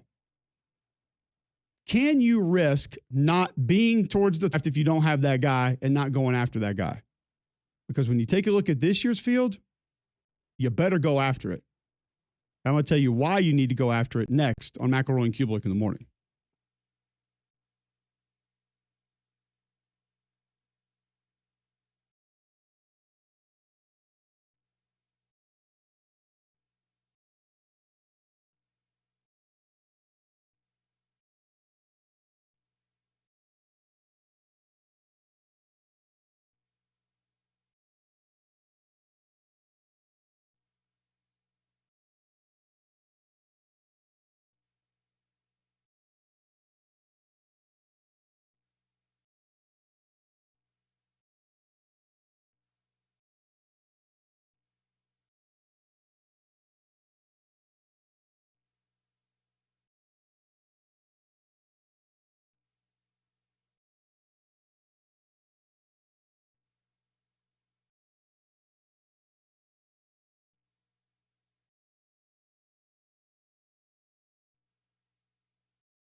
All right, so the Raiders fire Antonio Pierce. Would you say that they are in the market for a quarterback? I don't know who they got. I have a guy that would still say, or at least a lot of fans would say, we don't know who we have or don't know who our guy is. Raiders' leading passer this year was Gardner Minshew. Okay. That's Aiden O'Connell, Desmond Ridder, A.J. Cole, also on the roster. So I think your statement of don't really have their guy is probably fair. So you would imagine the next head coach probably needs to be ready to attempt to or definitively draft a quarterback and try to get said player ready. Don't know what quarterbacks are going to be on the move as far as trade value, and in that they would even be interested in to begin with. So you look at this college football playoff, and we ranked them yesterday, and these are not teams that we thought would be where they are because of their quarterback situations. There were a lot of questions around Drew Aller going into this year. A lot of people had questions. Now, Quinn Ewers' talent, yes, but I mean, has Texas just ridden Quinn Ewers into this playoff? I don't think people would look at it that way. He's done some great things. He's missed a couple games. But if you just look at, kind of nationally where Quinn Ewers is, he's not a top 10 passer as far as yards. Hasn't put up the ridiculous numbers that a lot of other guys have. It's not a Cam Ward situation, Shedeur Sanders situation, Dylan Gabriel situation. It's not really kind of what he is. 3,189 yards passing, 29 touchdowns. He's got extra games on top of some of that, and some other guys do. Even though he missed a few, he still has been able to add to those in the playoffs. And then Riley Leonard was a great get through the portal, but I don't think we looked at it and said, oh, well, Notre Dame, just hop on Riley Leonard's back and you'll be good. You'll be in the playoffs. That'll be what it is. Will Howard, great get, but again, it hasn't necessarily been he's carried his team into this spot. So college football may be a little bit different. The path might be somewhat different. Now, you got to be capable. You got to make some plays, but you might not need the get on my back, we will take you there guy like we have seen in the past, or at least thought that's what you had to have in the past in college football. NFL feels a little bit different. Matt Leinart tweeted out yesterday, Deion Sanders is the Raiders coach, who says no. Which I think when you begin to go down that path, what's the immediate thing that you begin to discuss is bringing Shedeur in as your quarterback. Correct, right. Now, you can't make those things happen as easily as you can in college football. But when you look at the 14 NFL playoff teams and their quarterbacks, John, how many do you think of the 14 were not drafted in the first round? 1. It's a little bit more than 1. Russell Wilson was taken in the 3rd.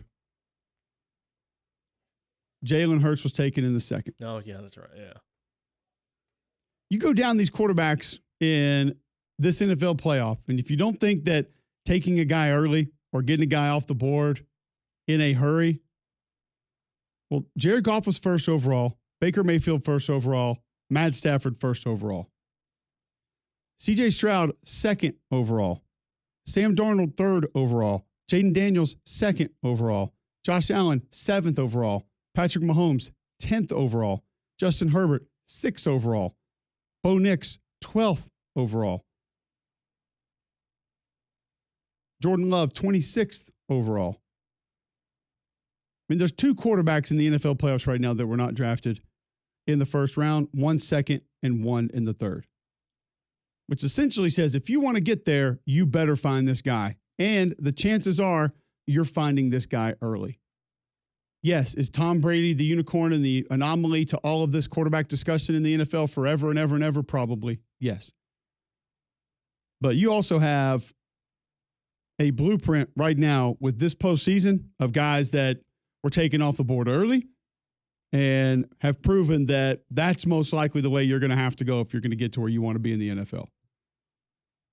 And whether you are the Giants, whether you are the Raiders and you're going a different direction with your head coach, priority number one is probably going to be not just getting a quarterback, but getting a quarterback in the first round. And probably not just getting a quarterback in the first round, but getting a quarterback early in the first round if you're going to find your way into the playoffs. Lamar Jackson, 32nd overall. It's what it is. 12 of 14 first-round quarterbacks. And the majority of those, not just top half of the first round, top 10 first round.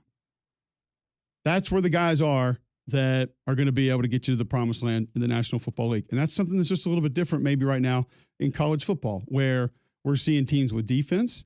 We're seeing teams with what would some points in time be referenced as game managers. I'll reference them as operators of the offense because whether it's Will Howard, whether it's Riley Leonard, guys who I don't think we're ever going to project as top 10 picks in the NFL draft, are capable of carrying or helping or assisting in a college football team, getting to where you need to be at certain points in time. And that has not had to been every week, every game. And I think Quinn Ewers is a guy that there's going to be really interesting conversations as to sort of where he is as far as the NFL is concerned. I think he can make all the throws. Durability is going to be a big question. I think personality is going to be a big question. It's nothing against him. It's just he doesn't have the S to him like some of these other guys that we've seen that are having success in the NFL right now. Like a Josh Allen does, like a CJ Stroud does, like a Lamar Jackson does. Like that's not him. It's not his personality. It's just not. He doesn't have Jalen Hurts' makeup.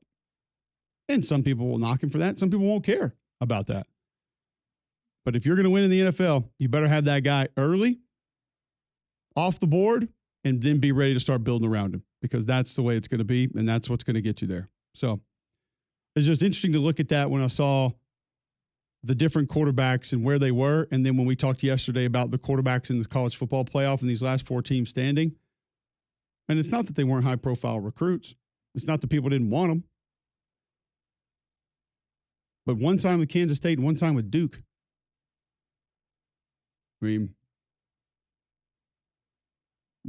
that's – imagine the choices that they made between those schools were not the ones that you would normally think of as five-star, Elite Eight, Mega 7-on-7 camp star, whatever they do to be named high-profile quarterbacks coming out, and all of a sudden that's just what they're going to be and what they're going to get. So, interesting conversation around quarterbacks in the NFL and in college football, but is what it is. These quarterbacks left, though. We talked about them yesterday. The players on these teams that are remaining that need to be taken away, that they have to go win these games. If we were to say the one player on each team, who would it be? I think for two of these teams, it's going to be easy. I think for two of these teams, you say, nope, it's that guy. I'm not worried about it. Not sweating it. Not a big deal. But I do think that for the other two teams, it could be maybe a little bit more interesting than some of us believe. My friends at Royal Automotive, by the way, they want to help you experience how car buying should be. 4 Royal-owned dealerships in one location. Selection and savings are unmatched. Royal, only place to find over 20 unique truck and SUV options in one spot. And right now, you can get the $15,000 off select 2024 GMC Sierra models. Sign and drive 0 down, 0 security deposit. Royal Buick GMC, Royal Volkswagen, Royal Automart, Volvo Cars of Vestavia Hills. They're all right there at the corner of I-65 and absolute best. Whether it's the Volvo XC40, XC60, XC90, whether it's GMC pickup trucks, whether it's the GMC Yukon, got them all in stock. Go check them out at the corner of I-65, Highway 31 in Vestavia, online. Royal, don't forget to make Royal your first and last stop when car shopping. And remember, for every ride, there's Royal. Best players on each team, the ones that must be taken away for the other team to win this college football playoff. We'll discuss it right after this on Mac and Cube in the morning.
8:45 Wednesday, January 8th. McElroy and Cubelic is tuning in. GMAC should be with us for the final hour of the show, talking about college football playoff. These teams going to be facing off. He had Penn State meetings this morning, so he will join us a little bit later in the show. Before we move on to best players on each team, players that need to be taken away the most. Your CBD store is the best in Birmingham. They have products that can help you in a lot of different ways. Better focus throughout the course of the day. If your pet's struggling getting around the house, arthritis is a little bit of an issue, same with you. They have products that can ease those joints, help them move a little bit better on a daily basis. Gut health for you or your pet, skincare, you or your pet. They can help you with a lot of these different options. If you're trying to sleep a little bit better, they have products that can help you there at your CBD store. The Trim by SunMed in stock now for weight loss, going to help curb the appetite a little bit naturally. That is in stock at the largest brick-and-mortar CBD retailer on planet Earth. CBD store focuses their attention on being the best plant sciences company out there. First company to have USDA-certified organic oil supplements. Stop by today. One of their 3 locations, Highway 280 by Bailey Brothers, 150 by the Cajun Cleaver, Trussell just off 459, and now downtown in 5 Points, your CBD store where good health hits home. So if we talked about these 4 teams that are left in this college football playoff and who needs to be taken away from every team, I think Ohio State probably would be, well, I would say 1A, the easiest team. Is there anybody who is not going to take Jeremiah Smith as the player who needs to be taken away, needs to be neutralized in this college football playoff for the Buckeyes? Nope. I will echo that. No. Don't think anybody is going to look at it and say, he's a guy that is good, but you have to take this person away. I did think it was interesting that Fozzie Whitaker went to sort of some explosive runs for Ohio State first and saying, that's what we got to take away. That's what has to be, make sure that it doesn't become a problem for this Texas defense because they're capable of it. I mean, we know Travion Henderson, Quinshon Judkins, and maybe you would never go there because you have the other. So if you went Quinshon, if you went Travion, you've got the other back that can help offset that. Will Howard's been great, and maybe things greatly change if he were to exit the game and if he were to not be effective. Maybe Jeremiah Smith doesn't do as much as if you didn't have Will Howard getting in the football, but I think it's still going to be Smith at wide receiver with what he's done and where he's been and what he's been, especially in this playoff, as to being the most important player on this football team. Greg McElroy joining us now, back in.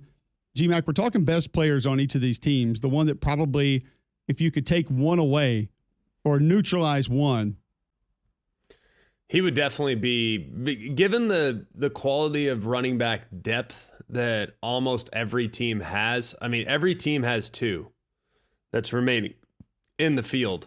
So if there's one specific player that you would absolutely want to neutralize, it'd probably be Jeremiah Smith.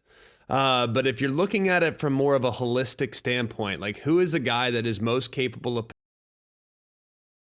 and causing crazy disruption, it might be Abdul Carter, assuming he's at 100%, the defensive end pass rusher from Penn State.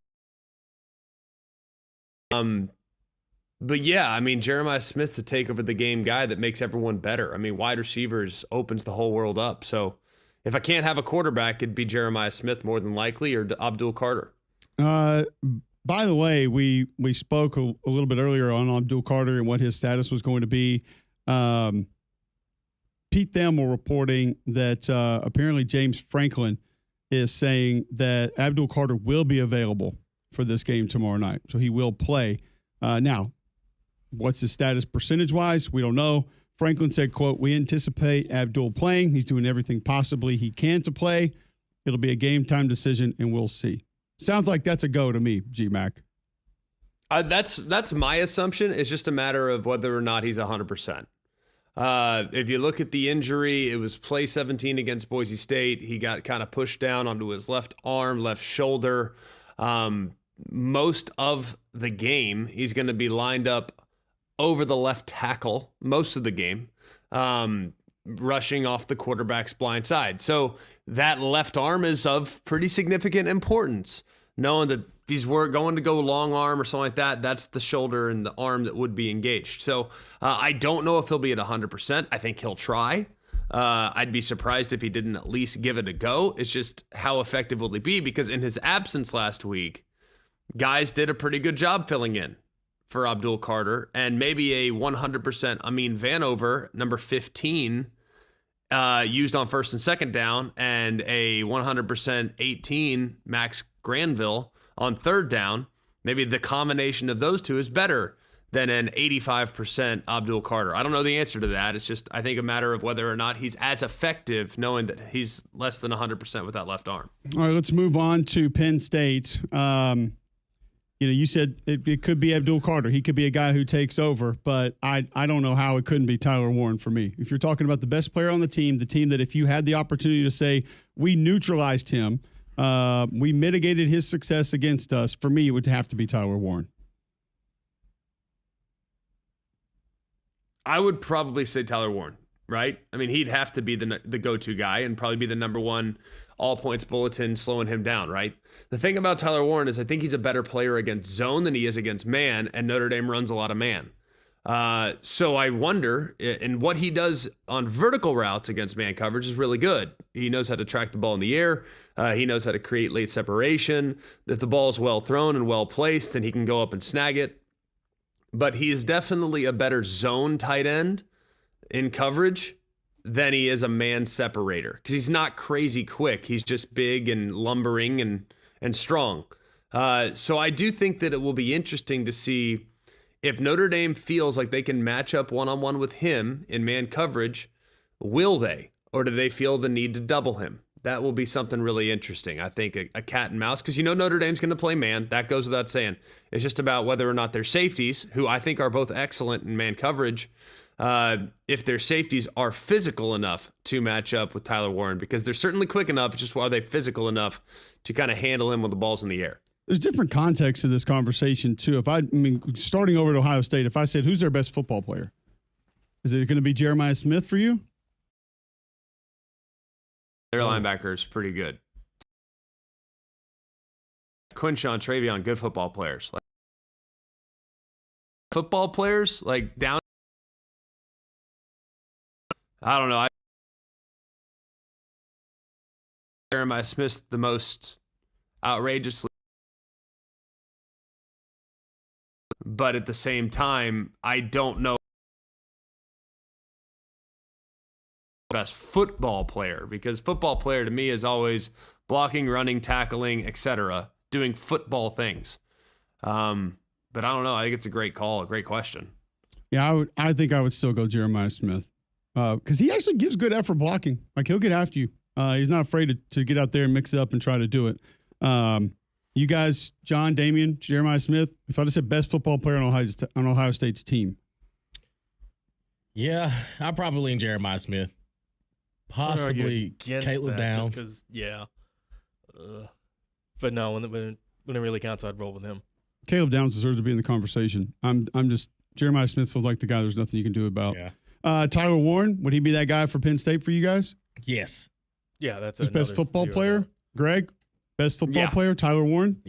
Yeah, with how he's involved in the run game, yes, for sure. Yeah, and I think you could. It's probably works against Singleton and Allen that they split the carries, and not one just is overly dominant, but they could absolutely be in that conversation. You mentioned Abdul Carter a little bit earlier. He could absolutely be in that conversation, but with what this young man does, how he does it, how he carries himself, the physicality that he adds, I don't know how you could go against Tyler Warren being the best football player that Penn State has. And then I would say he would be the guy that if you could neutralize and take away, he would be that one. I don't even know if it's up for discussion, which is interesting because I think those are the two slam dunks, if there is one, if there are two, or at least as close to there are slam dunks of guys that you would say, yep, it's him right out of the gate, no doubt, it's got to be that guy. I think the next two teams are a little bit more complicated and are going to be different discussions, which makes it intriguing because you have one of these two teams facing off against the two teams that we're not really sure who that guy might be that we would want to take away. Before we get to that part of the conversation, Greg, we'll do it on the other side. Tell our listeners about Bromberg's. Well, Bromberg has been serving this community for a really long time. They've been around for nearly 200 years, opening their doors for the first time in 1836, and they continue to serve customers of this community by providing them with incredible natural diamonds that are a luxury unlike any other. And they source so many different diamonds from all over the world. Those diamonds help bring a lot of value to a lot of people's lives. And it's very important to know that they are safe and sustainable, and the area in an upstanding way. The service is what I always appreciate when I walk in. The salespeople are friends of mine. I've had a great experience with them. I know you guys will have the exact same experience as well. So go and check out Bromberg's in one of their 2 locations in Mountain Brook Village and at the Summit. All right, when we come back, we will continue our dive into these 2 college football playoff games. We'll give you portal updates. We have multiple players from the SEC, their landing destinations, multiple teams in the SEC grabbing new players out of the portal. We'll give you the latest on those. We have some interesting high school coaching news for you that we will share next hour. Maybe ask Greg that NFL quarterback question that we just surrounding some of the NFL head coaching news that we've gotten today. Still a lot more to get to across all of college football as we get set for the college football playoff semifinal tomorrow night and Friday night. We've already talked weather with you. We've done that. Greg back with us after me this morning, and we'll dive into that conversation with him right after this on McElroy and Cubelic.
All right, final hour of the show, 9 o'clock Wednesday, January 8th, right here on Jocks 94.5. Going to continue our conversations of football players on each of these playoff teams, who you would want to take away if they said you could take one away, or at least just neutralize. I don't think any of these guys that we're going to talk about, you could just take them away, but who you're going to neutralize heading into this game. And I think the next 2 teams, we already did Ohio State. We already did Penn State. Pretty much a consensus on Jeremy. 239-9569. You want to be a part of the show. 800-239-WJOX. You can text into the show 205-834-9450. 205-834-9450. Call or text in to the show there at Mac and Cube. You can always tweet in. Some high school coaching news first and foremost. Nation Ford High School. Have we seen the tape? Are we familiar? Are they in the bad? It's not the bad box score segment yet, is it? No, we're not there. No. I know you've been gone for a while, but no, that's it's not it. Is that the one that Peyton Manning and that Country Star, the insurance company, they do? No, not that one. It's in. They are the Falcons, though.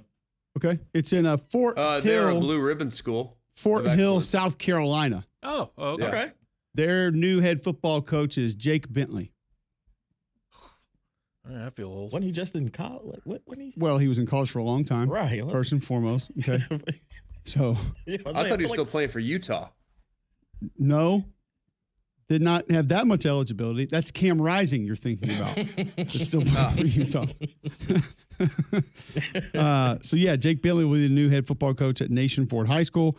And Charles Henderson in Montgomery is going to hire Jeremy Johnson as their new offensive coordinator. Okay. It's time for us to start coaching. Do you think? Well, Cole's coaching basketball.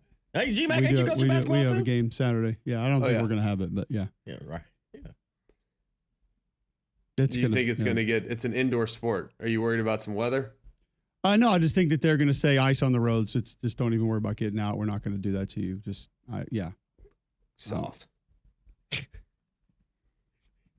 Says the guy in Miami right now. Yeah, dude, it's like 58 here, though. I didn't say that freezing. I was not going to go. I just said that I feel like the league will probably call off the games because there's going to be ice on the ground. So. Yeah, well, last time I checked, they play basketball inside. You gotta get to the gym. Gotta be safe, man. First of all, if you wouldn't be so worried about your commute to and from the gym, then would you? You wouldn't. Just live in the gym. Get you a little cot and you live in the gym. How are you feeling about your commute on Friday after Span came on this morning and said that the worst travel time is going to be early Friday? Well, considering I land in Atlanta at which gives me 40 minutes to get set up. I do think the 1P flight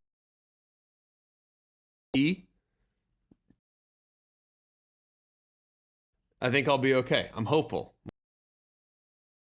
8 degrees on Friday. So yeah, but he was saying that Friday morning is going to be the most treacherous part because of what happens overnight Friday. So yeah, but I'm not going to be on the road at that point. I won't be back at that point. Oh, it's about landing in Hartsfield. Oh, yeah. Come on. Throw some salt out there and let's rip. There it is. Okay. You can't shut down the world's busiest airport over a little ice. Nope. Maybe Definitely he knows cannot. how to eject himself from a car or an airplane, like we learned earlier. Yeah. True. I mean, it's certain people feel like that's their strategy. I feel like technique's the same. Yeah. I don't know if I'd be more worried about the early morning Friday or the later afternoon Friday, but one of us will probably be in trouble either way. So we'll find out. It won't be easy travel. We're just going to have to do what we got to do. Yes. Are you on Delta? I am. Okay. Didn't see that possibility. Bless you. But also didn't pay close enough attention to. I was always There are no flights. I was always taught by Greg out of that Miami. when it's direct, you take the direct flight. There are none Remember until this? Friday PM. Yes. Didn't say when, said was always taught by McElroy, you take the direct No flight. matter what. Yeah. So, yeah. Correct. Even though you sacrifice a little when bit you of can time. get home sooner, you take whatever gets you home sooner. If it's a direct flight, then by all means. But there is not a direct flight on Friday from Miami to Birmingham until 5 p.m. Yep. Landing at 5:35. There you go. So I already looked at it. Believe me. You know me. Come on. I want to get home ASAP. I didn't look at it. Whatever it requires to get home the fastest, I'm in. That's all I'm about. I didn't look at the connection times, so I'm not really sure. They're not great. The flying this week out of Miami was not great. I was a little surprised, but I do think a lot of Georgia fans might have already booked flights to Miami from Atlanta and just kept them. Came down here and went on vacation because I was assuming things would open up after the Georgia loss, and they did not. They remained the same. So I'm not sure what the deal is down here right now. All right, we will. I guess it'll be a race. We'll see what happens on Friday. But either way, want to get back into this college football playoff conversation around the best players on each team. Before we do that and we move on to that, you should probably tell our listeners who they should call if they're moving in and out of their homes. Well, they need to call our friends at Crocker Moving Services. They're a local company owned by an Iraq War veteran, Eric Crocker. Crocker believes in hiring movers you can trust to complete full background checks and run drug tests on every single employee. These are good guys, and you can trust them in your home. Whether you need your whole home packed up and moved, your company headquarters moved across country, or you just want them to come rearrange your living room, these guys got you covered. They also do deliveries for furniture that you've purchased and need to get to your home. So call or visit them online today for a free quote. The website is crockermovingservices.com. It's crockermovingservices.com. Support your veterans by choosing Crocker Moving Services for your next move. Before we go into this, how were your meetings this morning? And I know I'm not asking you to share information because that's for your game, but just being at 6 a.m. first and foremost. We had some early ones. I've never had a meeting this early.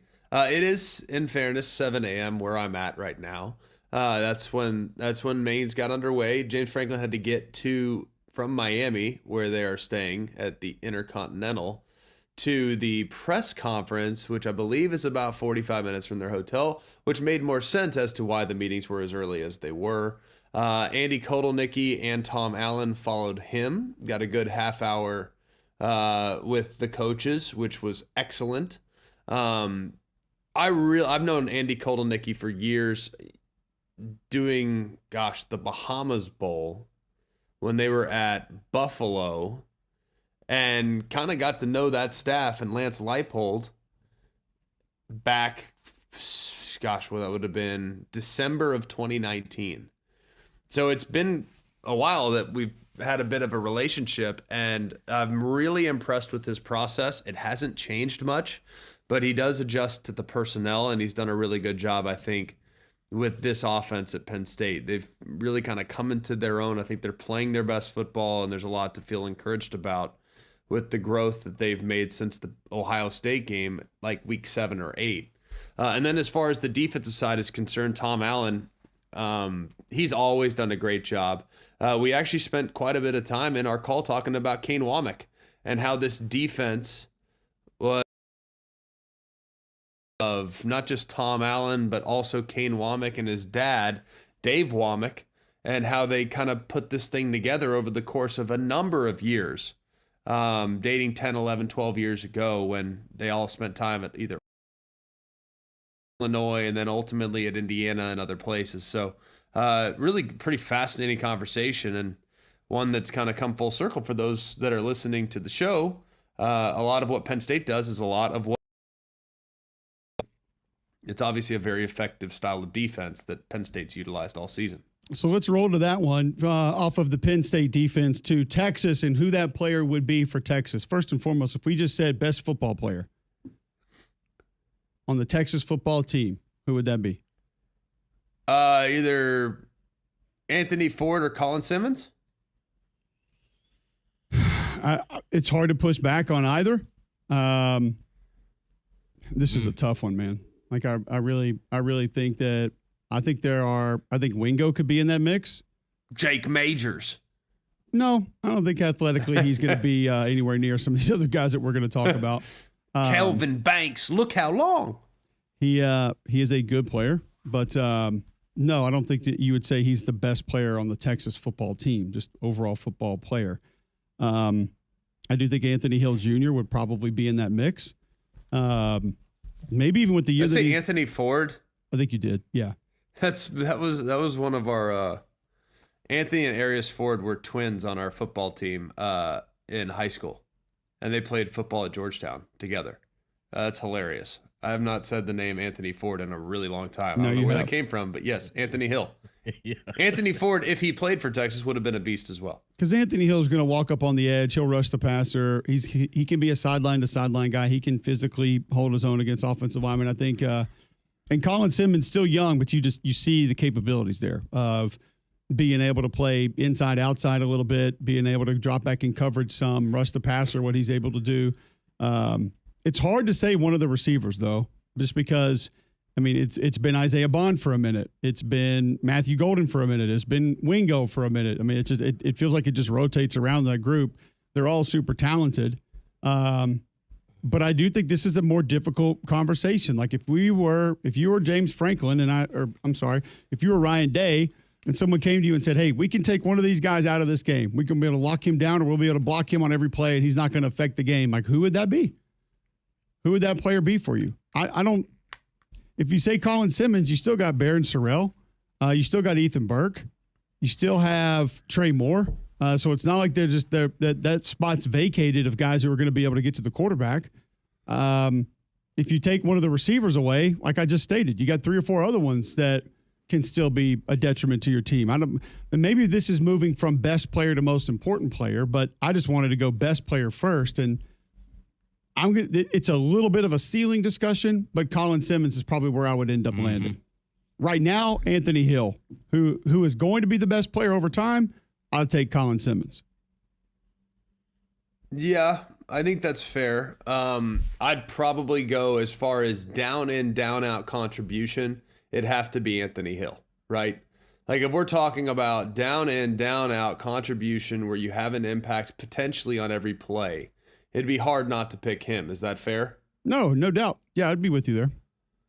But I do think as far as big, high level, high leverage moments in the ball game, like gotta have it situation, I need to go put pressure on the quarterback. Like Colin Simmons is the guy. Mm-hmm. So it's, do you measure quantity of plays made or do you measure impact of plays made? That's why pass rushers make 5 times more than middle linebackers, because the plays that the pass rusher makes win games, end games, create short fields. The linebacker is a Band-Aid that you can put over a bunch of different things, whereas the pass rusher can take over the game and completely change how you structure your offense. Simmons would be the guy, number one. He would be the most scary to me to play against that group. But it's really not a great answer. Like on Texas team. That's why I think they're a really good football team. Like I think you can make that case for Trey Wisner some weeks, Isaiah Bond some weeks when he was healthy, Gunnar Helm some weeks when he was when he's going at his best, Quinn Ewers at times. Like if you could neutralize him, that's a big part of it. Like they're a good, solid football team. That's why I think Tech's going to hang in there better than most people realize. Yeah, it just doesn't feel like that. It's as easy to throw out there just one guy. Even if I just said offensively, who are you going to take away? Is it Quinn Ewers? Is it Wisner? Is it Golden? Who is that guy? I mean, some people might say Gunnar Helm just because he's the versatility that he offers and does different things. That's why I wanted to have the conversation here. And I think it's still kind of a question mark with Texas for multiple players and multiple sides of the ball. Like we can't even really decide just best overall players. Jahdae Barron in the mix for best overall player? Like, yes, solid football player. Versatility. Like, I don't think he's the best defensive back in America. Like, I know he won the Thorpe. I don't think he's the best cover corner in the country. But I think he's a really good football player that has good instincts, that is supremely confident, and will do a lot of things that are hard to do. I mean, that are hard to coach, and will just compete. The guy just flat out competes.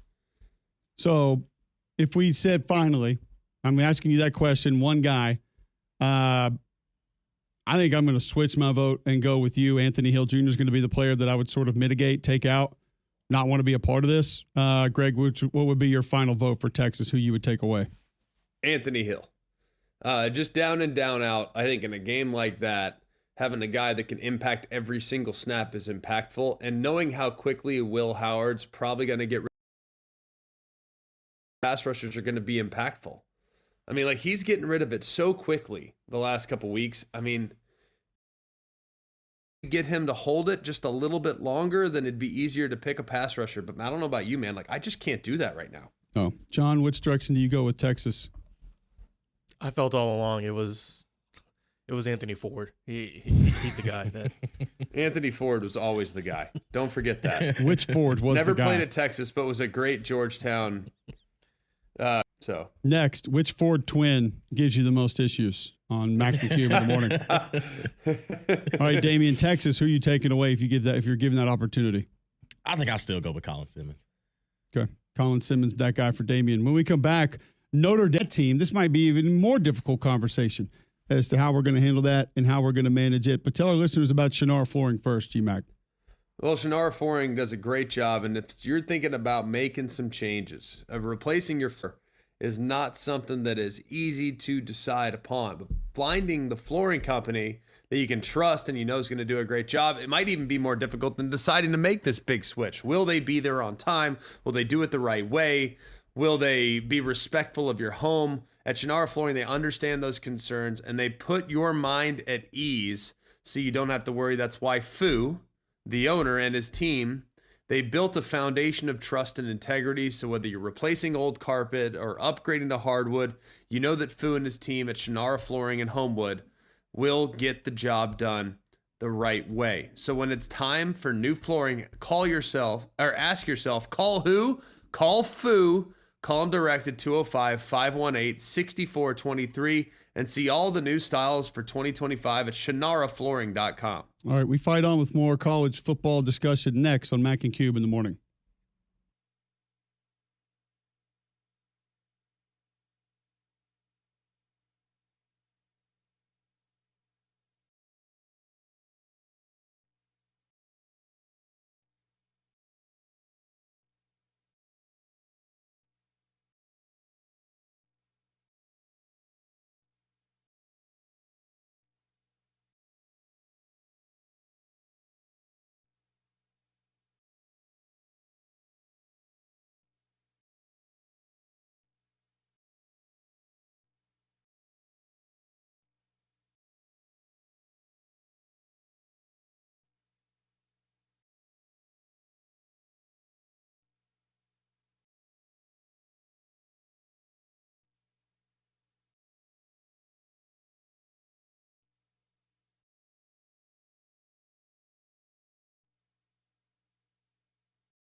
Here on Jocks 94.5.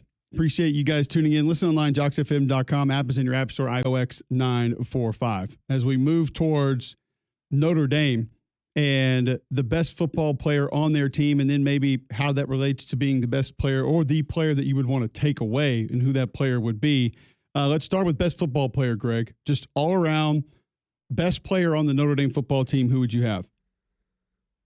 Jeremiah Love, the running back.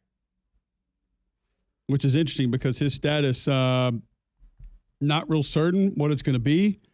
Had a knee sleeve on last week, went to the tent, had a knee brace on towards the end of the game. Didn't see him very late in the game.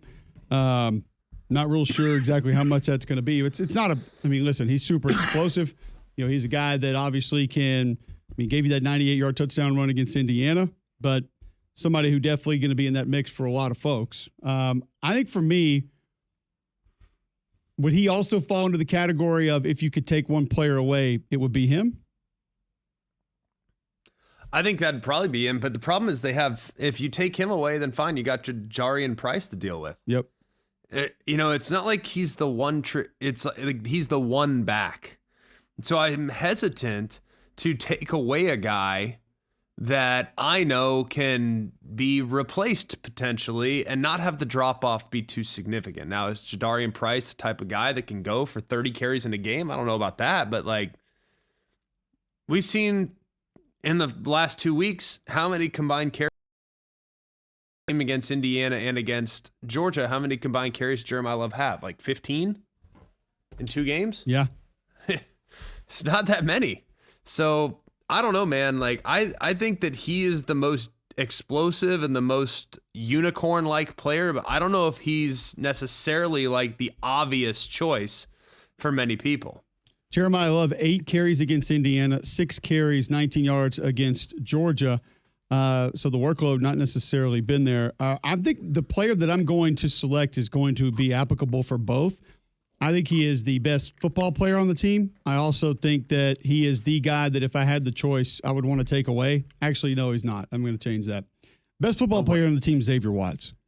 I think being able to cover, being able to play the run, being able to do different things in that secondary, leadership in the secondary, hearing Al Golden talk about him. I think he is that guy that just can do more things well than anybody else on the team.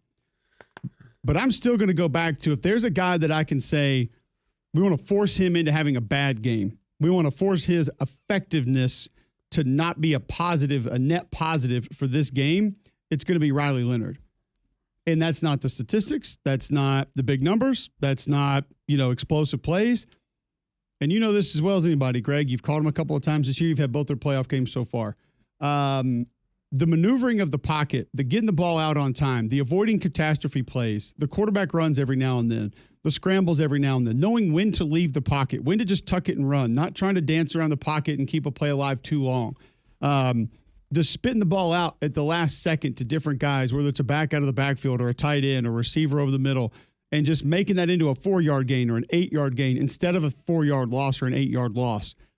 I just don't think there's many guys that are as crafty as he is in the pocket and that understand how to operate an offense and that what it calls for, what it doesn't call for, when to try something, when not to try something. And he can get you down the field when he needs to. They just don't ask him to do it a whole ton. I think if you said you can force one of these players into having a negative net effect on this game, who would that be? I think it's Riley Leonard, because there are other guys in that secondary for Notre Dame that I think can pick up a little bit of the slack. But Xavier Watts, the best football player. I'll say Riley Leonard is the guy that I would say, if we can neutralize, take away, or force him into a bad game, he's going to be that guy. Yeah, I think that goes for any quarterback, though. You know what I mean? It's quarterback really wasn't front of mind, but I do think with this group in particular, what makes Notre Dame difficult to defend is the quarterback run element. I mean, that's what makes them tough. He also is a pretty amazing leader and has a pretty remarkable impact for the better on the players that he shares the huddle with. He just makes everybody better. So I think there's something to be said about his presence and then just kind of being a calming factor when he's in there amongst his offensive teammates. So yes, I think he's a great one. If quarterback's included, it's an obvious choice. So it's that's where I would go, John. Notre Dame, best football player. Who would you have? Best player, I think I'd go. I want to say Riley, but I think I'm gonna go Jeremiah. I mean, it's weird because a lot of what I just described that Riley Leonard does, Right. makes him their best football player, possibly, potentially.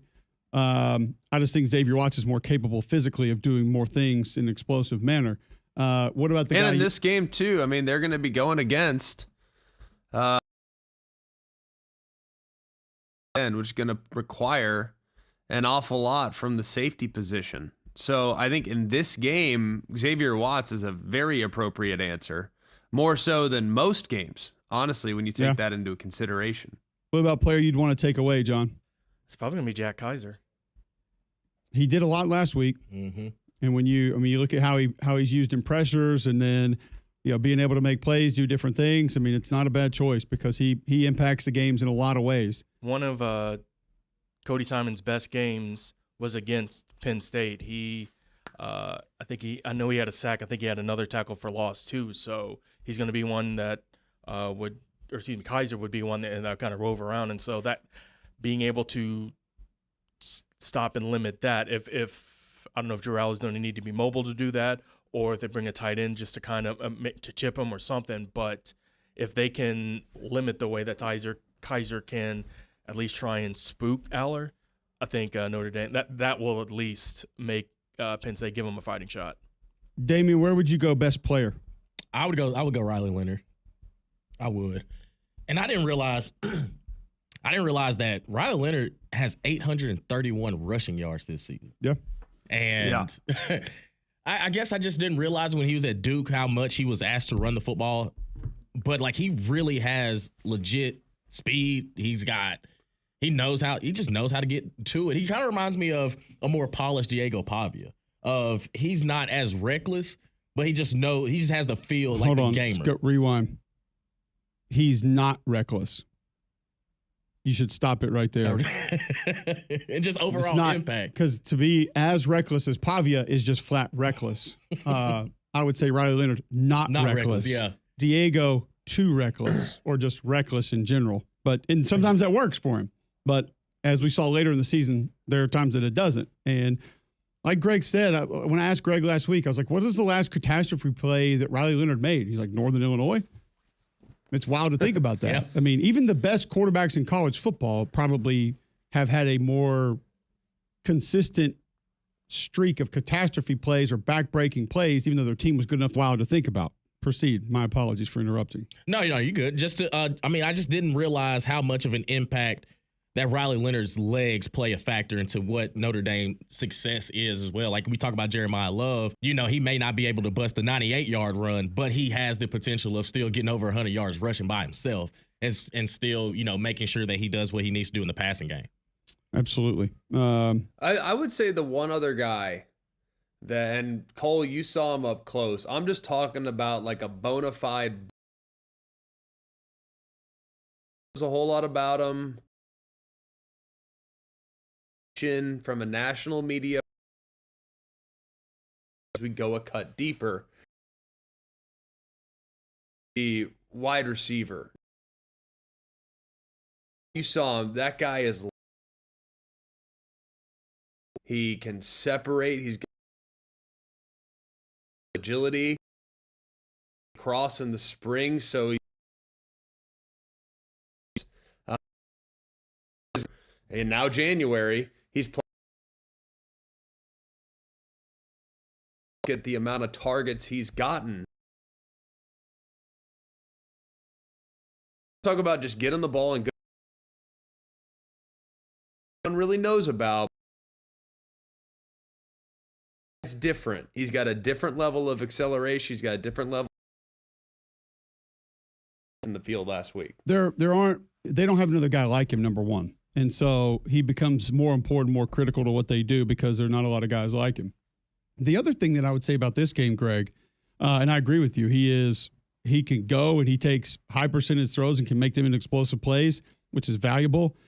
For this game specifically, not talking about best overall player. I think he's one of their best football players. But if you're talking about we can sort of neutralize, take this guy's impact away, or maybe even if the conversation was, we can eliminate him from the game. Not saying you want to hurt him or anything, but just like this guy doesn't show up, he's sick, whatever. Like would Howard Cross maybe be that guy? Only because of the numbers at that position. Like you literally have two other guys, and that's it. Like you're going to be drained at defensive tackle if any of the three, Hines, Cross, Rubio are gone. Maybe that's the direction that could add more value if you took them out of the game because you just don't have anybody else. Yeah. I think Kraus being down just because of how thin you are would be enormous. Right. I mean, enormous. I mean, circumstantially, yes. I also think, too, with how they're going to approach this game, like, he's going to have to play a lot of snaps. Like, in the last 2 weeks, coming off of a month of missing football, he played 95 snaps in the last 2 games. I know it doesn't seem like a lot, but when you're 280 pounds and you're going to Thumpville, that's a hard place to be.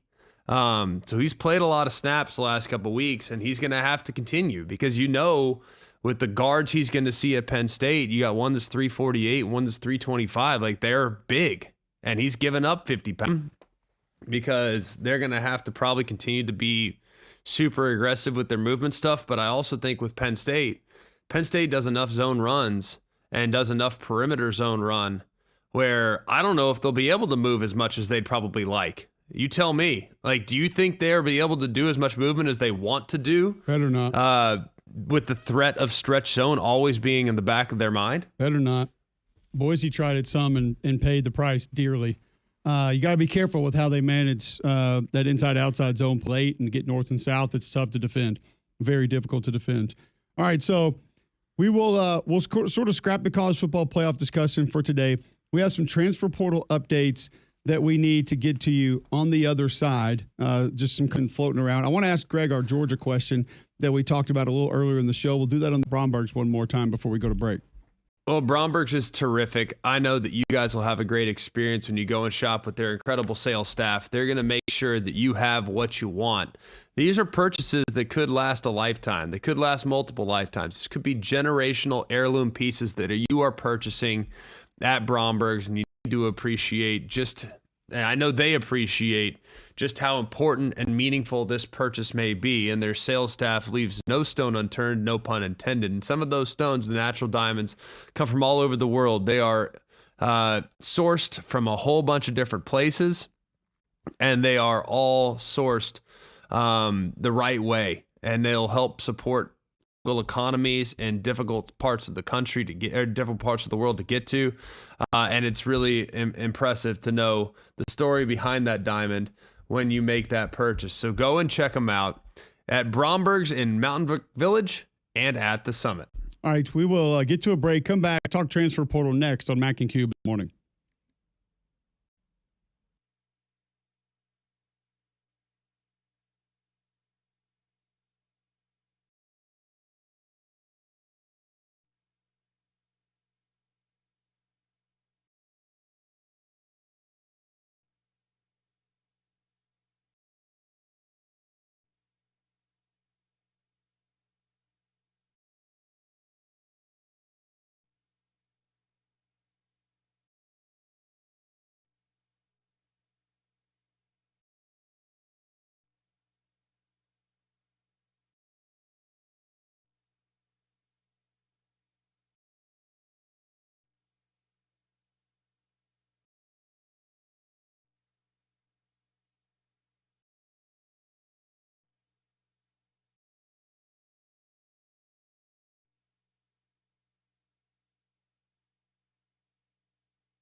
All right, 9:38, Wednesday, January 8th, right here on Jocks 94.5.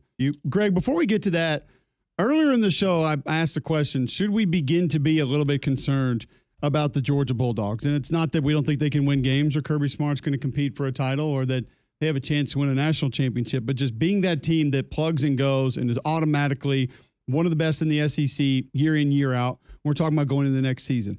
In the portal, linebacker Damon Wilson, wide receiver Anthony Evans, quarterback Jaden Rashada, cornerback Julian Humphrey, wide receiver Michael Jackson, safety David Daniel Sispin, Jamal Jarrett, defensive lineman, Justin Rhett, safety, Sam Mpinda, edge, Troy Bowles, linebacker, Jake Pope, safety, Ra Thomas, wide receiver.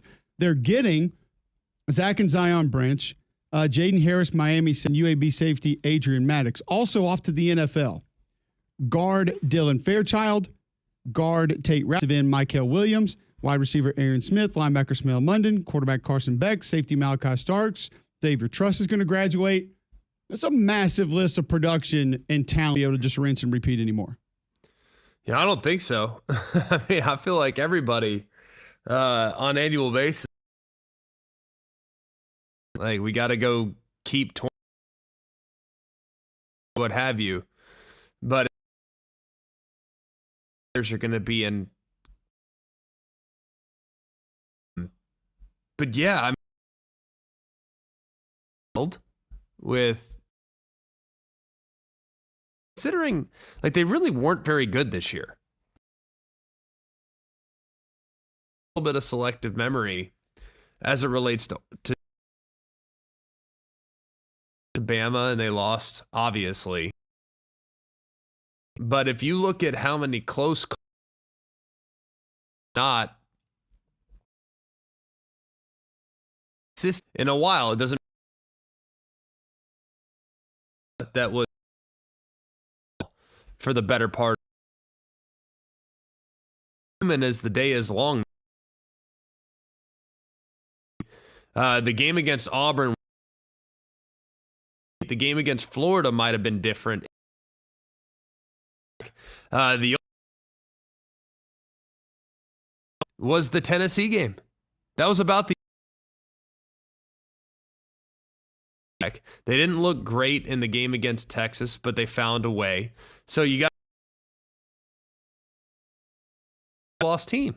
It really could have been. Now they were gutsy and they made plays that they needed to make on pivotal moments, but it's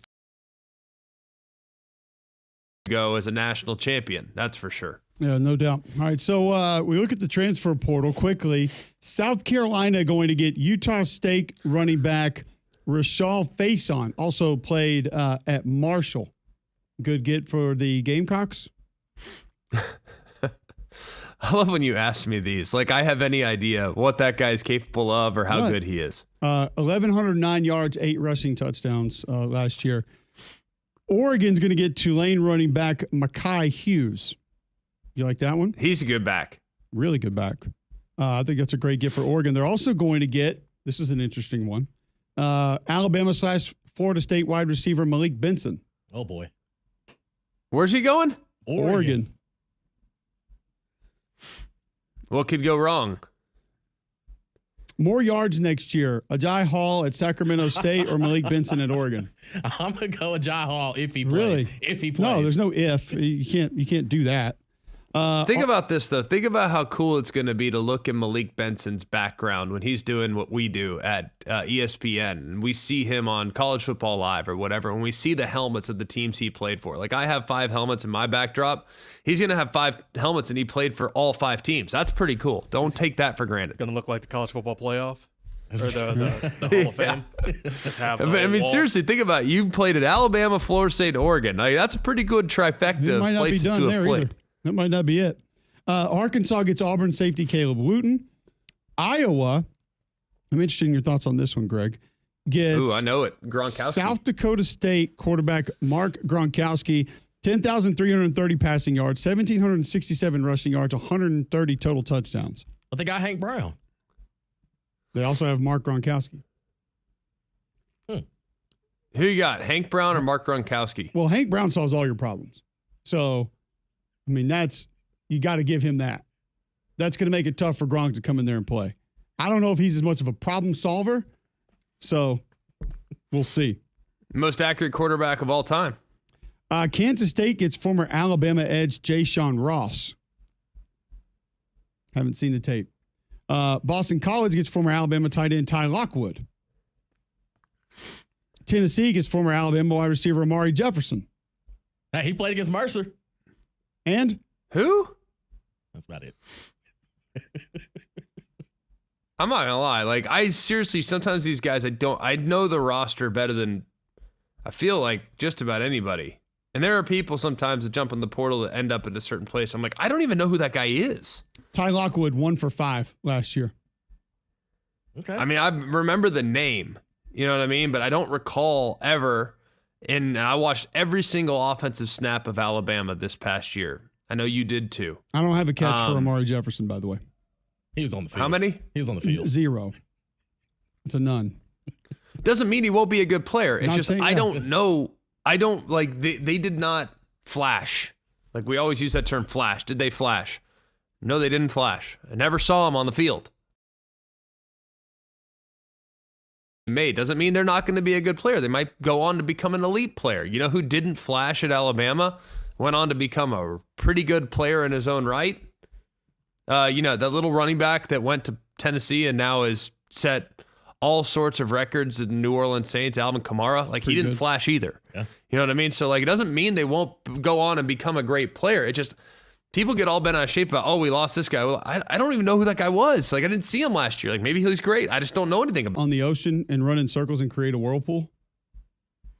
I read that book. Are you suggesting, I read like, book that last flash? night. I read the book last night, so I know. I didn't know that. The whole thing? Run around the world. I believe they call that a comic. Well, we have a book that has multiple stories in it. So a graphic novel. It's a hardback book. A graphic novel. And UNLV gets former Alabama Georgia safety Jake Pope. There's your transfer portal update of the day. Okay. When we come back, we will give you, dare I say, Your portal update every day. There's always a different player that I've never heard of that's on the move that you ask if I need to know if he's any good. Undue diligence on the Utah State running back. I respect that you think I might have. he also played at Marshall, so I didn't know. Maybe you had one of his games there. Yep, I've been doing a lot of games in Huntington, tons. Some of us like to go watch the tape. Some of us don't. So, Oh, here we go. Beat Notre Dame. I have seen him play. Who's soft now, Greg? yeah, when we get to Northern Illinois backs for today, when we come back, dare I say, an all-timer and your bad box score of the day right after this.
Welcome back to McElroy and Cubelic in the morning. 10:50 a.m. here in Miami, Florida. 9:50 back at home in the great state of Alabama. Short drive up to Coleman, you'll find great GMC deals on the lot from Bill Smith Buick GMC. There's a reason why people all over the country shop at Bill Smith, because they have deals that you cannot find anywhere else. There's also a reason why they are GMC's Dealer of the Year, and they've won the national championship 7 times amongst GMC dealers. Take the short drive up to Coleman. Lucky for us, they're 45 minutes from the house. And the reason why they're in Coleman is they can keep their costs and their overhead low, which means they can pass those savings on to you. Where else can you find a 2025? That's right, a 2025. We're 8 days into the new year, and yet they're taking $11,000 off the new model GMC Sierra 1500 SLT 4x4 with the X31 off-road package. You can get that. People come back. That's why I know you guys will feel the exact same way. Repeat customers, keep them going, because everyone that shops there has a better experience when they shop with Bill Smith. Short drive up to Coleman. You can also shop online, have delivered right to your driveway at BillSmithBuickGMC.com. All right, so we'll get to our bad box scores of the day. We will start in NAIA basketball. The Lewis Clark State College Travelers. No, the Explorers. Pioneers. Warriors. Oh. Well, that feels That's little, counterintuitive. yeah. Why was that such a letdown for everybody? Feels a little mean. Yeah. I just feel like Explorers feels right. That's a right slap in the there, yeah. face. Yeah. Okay. It's backwards.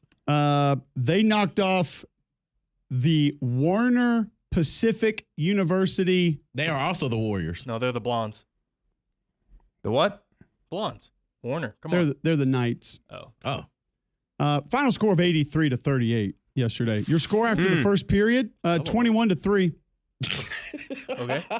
Now somehow Warner Did Pacific. did they get their 3 the old-fashioned way with an and one? And I'd one. have to go to the play-by-play on that one. Does it not exist, 100% sure if play-by-play? I can. It actually does. Okay. Right out of the gate here, here we go. Warner Pacific missed jumper, sub. Free throw, and then another free throw. Oh, okay. So 3 for 4. All right. They played hard early. Okay. I see. So the old-fashioned way, Greg, was 3 free throws in your first quarter score, and then they got it. They would get 13 in the second quarter, though, Okay. making it 39-16 at the half. Lewis it was Clark State would outscore Warner Pacific 30-8 in the third. That's where it got out of hand. Lewis Clark State shot 34 of 63, 9 of 26 from 3. Your rebounding differential, it was 36-37, so there was some effort there. Exactly. Warner Pacific shot 11 threes. How many did they make? Just 2. Okay. They were 16 of 26 from the free throw line, though. They shot the ball from the floor 48 times. And? That's They made 10. okay. Okay. There's the problem. Limited it to 24 turnovers, however. Under 25. That's All right, pretty good. now, finally, we'll go to junior college basketball. Where Why would there's another one you're missing here? What's that? We talked about Tennessee, and Florida over Tennessee. That was the first segment of Okay. the show. We talked about it and said it probably should be there, but we spent so much time on it we didn't need to. Okay, just making sure. Also, yesterday in junior college basketball, Andrew College, the Jacksons?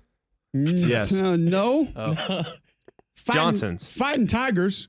The Fighting Tigers. Heck They yeah. went down to the Chattahoochee Valley Community College. They are the Cougars. They're not. Rivers. No, they're the Turtles. They're I'm the watching the video Cowboys, right aren't now. they? The Turtles. They're the Cowboys. They're the Pirates. Oh. Oh. The Terrapins. Okay. Are there pirates on that river? Yes. I see some boats They're in on the background. pontoons and fan boats. Fan boats. Stop the music for a moment, please. That was cute. That was fun. But this final score was 99-21. Double up. Oh, they got Uchi Gucci. Andrew College shot 9 of 39 from the floor. Oh, boy. They did shoot 12 threes. How many did they make? Just 2.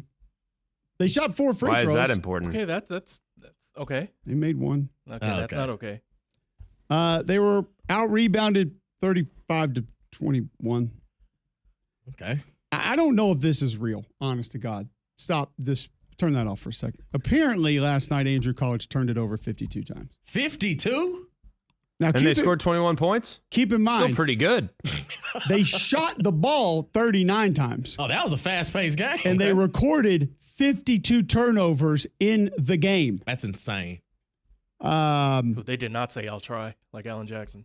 33 steals for Chattahoochee Valley Community College. They shot 37 of 79, 9 of 20 from 3, 16 of 23 from the free throw line, 4 of the 5 starters in double figures, 2 off the bench in double figures as well.